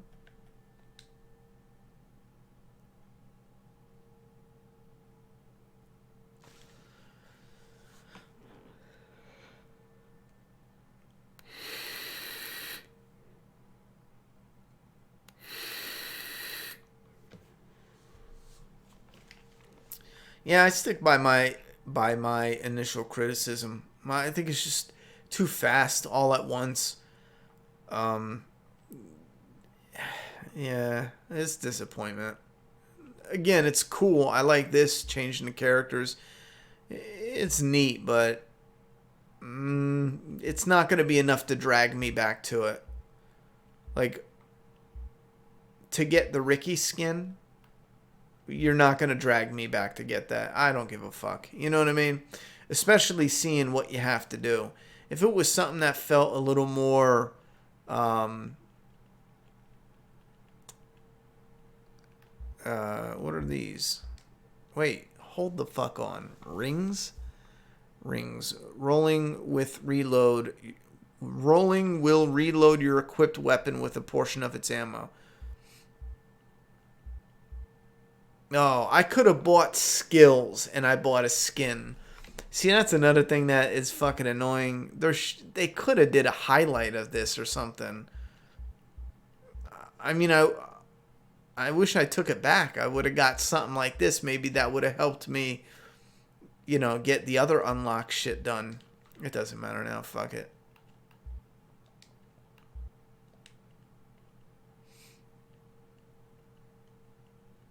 And that's another thing. You only get credit when you do the unlocks. The 4. So once you're done with those 4, no matter how much you play it, you're not working towards earning something again. So even if it was just the outfits, I feel like, maybe they could give you a little bit of cred to buy the characters or the custom skins. Instead, you have to balance it between these rings that give you, I don't know, fucking more skills. I see what they were going for, but it's not hitting for me. It's a little bit disappointing. Too restricting. Feels way too difficult to get. Even if I did all 4, you'd still just have to wait for the next challenges. I don't know.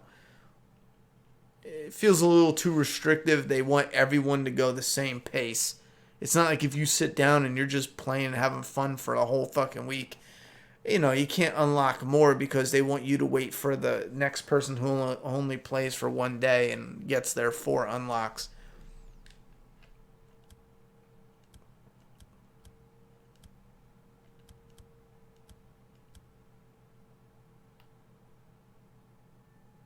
I guess you can't play as Boozer in the game because I don't see a way for you to do it unless you open up the game.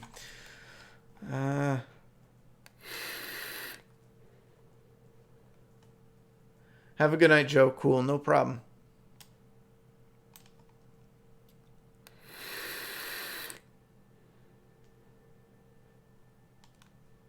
Oh, yeah, Kennedy.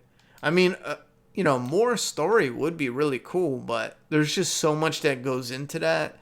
It's almost not going to, it's, almost guaranteed that it's not going to happen. Not with something like this. And it might happen down the line. Like, we might get an add-on where we buy it, but for a free upgrade or an update, we're not getting shit like that. Because, again, they're going to be putting money into it and getting no money in return.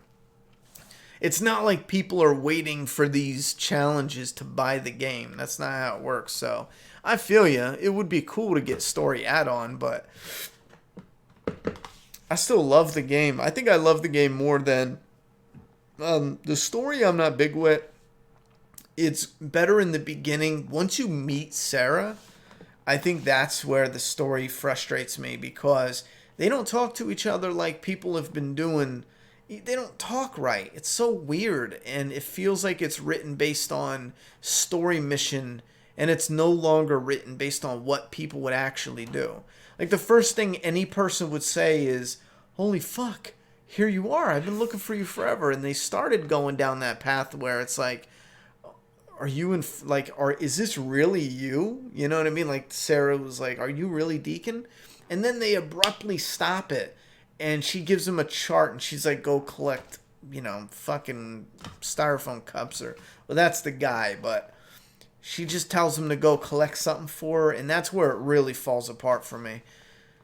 Because with a simple twist, they could have added more. They could have just simply had them both embrace and be like, oh my God, this is, keep the questionable, is that you, Deacon? Is that you? And then it's like, oh my God, it is you. Have them embrace. And then Deacon's like, yo, we can go. Boozer's back at the camp. And she's like, well, no, Deacon, I'm on this project. Give me some time. I need to get these materials. And then Deacon, and she's like, but I don't know. These people are cool, but I don't know how they would be if they knew we were together. That weirds me out. So play along. Let me finish my research and then go. And then you'd have the perfect moment where now it's different. Now when they go out into the field, now it's them away from the camp, and they can be themselves, and you have a different story, and it's like them reconnecting. And then once they're fully reconnected, they hear each other's stories to get back to the camp. Then it's the head guy who separates and puts the girl in the tomb, and you know what I mean? It's little tweaks. I feel like they were so close, but it's little tweaks that they could have done to make it much more immersive. Because some of the shit Sarah does don't make no fucking sense. She's acting like you guys weren't in love. You guys weren't married. You guys were nothing. It's just like, yeah, I knew you back in the day, but it don't matter. It's weird. Anyhow, I still love the fucking environment and the world. I mean, I love it. Rolling around on the bike. Some days where I'm working and then I get an hour or two to just sit down, and the weather, and I think the weather and the environment is some of my favorites. I love it. And especially the more difficult, for me, the better it is. The survivor mode, minus driving with no map, that gets frustrating. I talked about that before. But other than that, the harder the better, because then the stakes are really high. You don't just roll through a horde and mow them down. And it's because on when I played on not easy but normal, once you geared up with good guns, you can walk up to pretty much any horde and just throw fucking bombs, mow them down, and you're done. But on survival, so far, I mean, it's not as easy. So, that Rick towel, that's actually for sale. I got, you know what? I'm going to yell at, Ethan sent it to me. Ethan makes the Rick towels, and he's got flip-flops and all this shit. I'm going to fucking yell at him, though, because, he should have sent a business card. I'll be honest. I think he had his, like, business, email in one of our messages and shit, but the other day I was looking for it, and we've sent like 100 messages since then. I don't know where it is. He should have sent a business card. Here's a little tip for any and everybody who's into selling merchandise.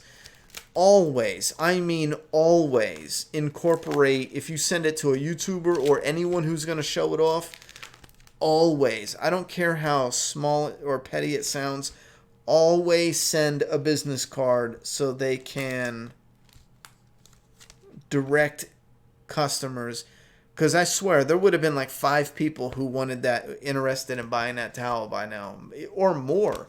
And I don't know the website, but I got a map mail video coming. I was waiting until I changed the map mailbox, but I'll give you 1 minute. Let me see if I can look it up on Facebook.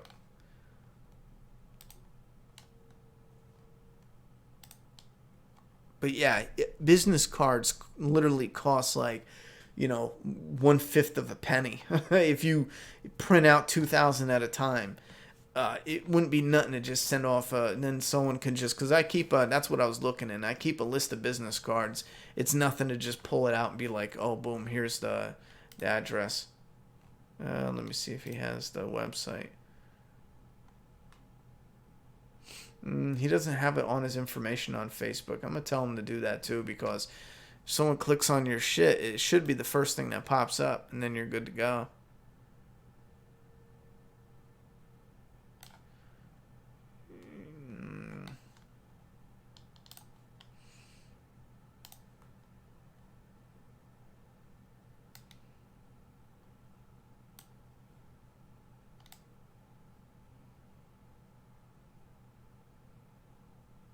Because he's got a Maggie, a Carol, Michonne, Negan, Daryl, and then that Rick one.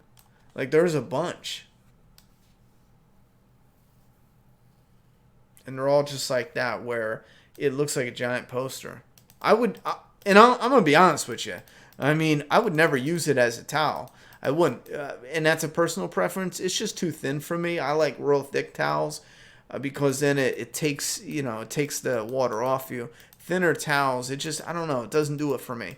So for a towel, I would never use them, but for posters or for stuff to hang up, yeah, I'd fucking use them all day. Because they're crisp pictures.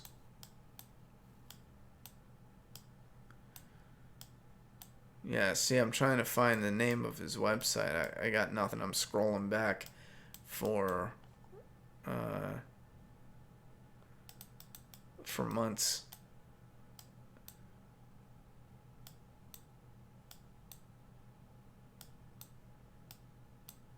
Wait, what is it?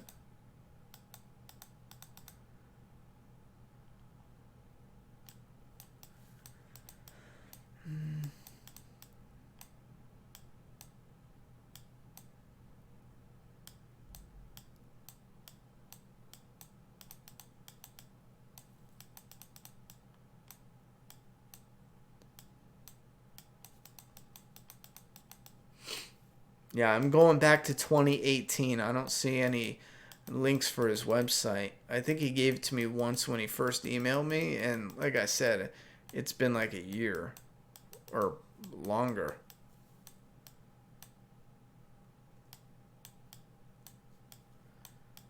And I could have sworn he even changed, or maybe that was someone else. They changed their website. The only thing I remember is it was the Collectible Dead.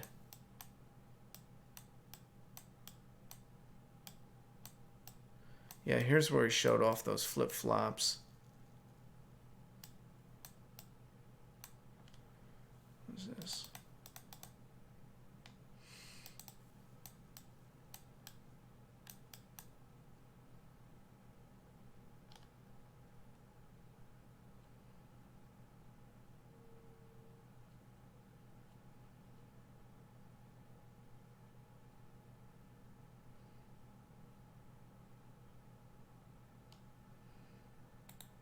I think this is it. If I found the link, you're in luck, because, yeah, no, now it says the link is not available. He might have been the one who changed his website. I'm gonna yell at him, because that's like, in a business thing, he's got good, sharp-looking, crisp-looking merch, especially if you change your website. Just put a business card in it, because then I could just be like, boom, here's it, look it up, blah, blah, blah, blah, Bro, I don't even have a name for you. I really don't even have a name for you, because he used to have a website called The Collectible Dead, and I just clicked on it, and now it doesn't go anywhere. And like I said, I could have sworn last time we hyped it up, I talked about The Collectible Dead, and he said it was a new website, but I got messages on Facebook and all, and it don't keep it organized. There's no way to just keep it organized, so I really don't know. All I can say is I'm gonna be uploading the newest map mail. That and the website is in the newest map mail. I don't have it. Before I post it, I'm gonna ask him for the newest website, Addy. That's the best I got, because I don't even know it offhand.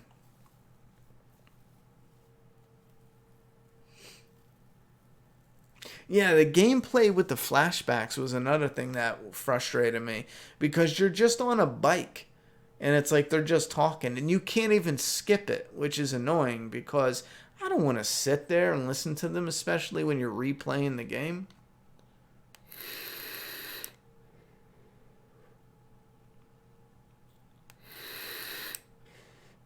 Yeah, Cody, it's not Sunday. I just did the game because it was a new challenge.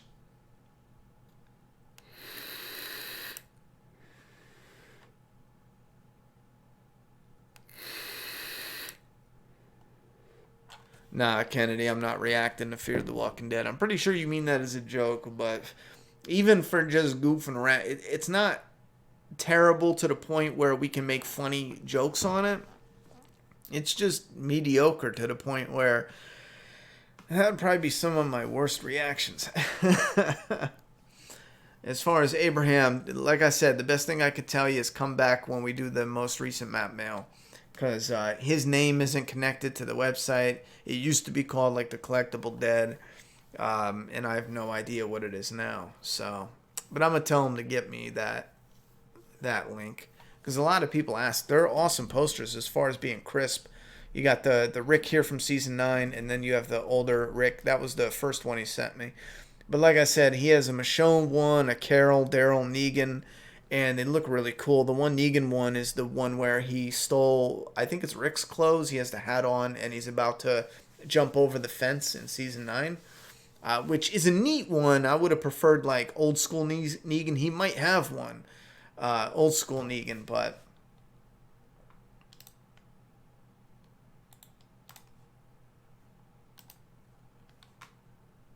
Oh, that's it right there. Wait, is that it? Yeah, that's got to be it right there. How did that work? And when I did it, it didn't work. The Collectible Dead. Oh, you know what it was? His original site was the collectibledead.ticktail.com. And now it's the collectibledead.com. All right, I might be able to remember that now. It takes me one or two times. That's what it was. His old one was Ticktail, but the new one is just thecollectibledead.com. The link is in the video description right now. Someone just put it up. Aya. It's a weird fucking name, brother. He just put it up. I'll put it up just because it's highlighted. Well, that's not going to fucking work.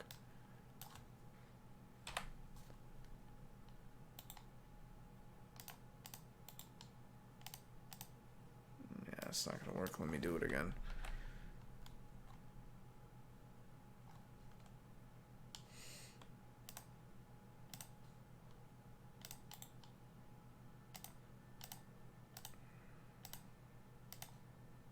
Yeah, Abraham, I'm putting the link in the description now. Someone put it in there, but I put it in there because it highlights it under my name. But if you click on that, that'll take you right to it. But that is definitely the one. Like I said, before he had a different URL, but now it's just the Collectible Dead. It looks like an official website. What is it? Walking Dead Collectibles. I wonder why he's not branching out. I don't know. Maybe he has a license deal with just The Walking Dead, but I wonder why he doesn't branch out with other things. I don't see any fear, even with other, other zombie-related stuff. That would be pretty cool. Some people look for that merch that you can't get anywhere else, that niche merch where it's like the classic zombie stuff. That would be cool to have. The Walking Dead Collectibles, I'm looking, he's got a rug, flip-flops, beach towels. The beach towels run about $35. There's a suitcase, coffee. Oh, there's coffee, tea, air fresheners. There's an alpha mask.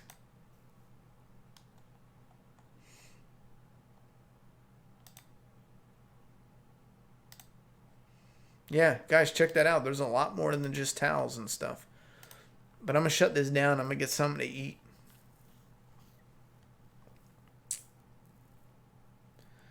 And that's about it. I'm going to get something to eat, and that's it. I'm going to fuck to bed. All right, chat. Thanks for hanging out with me.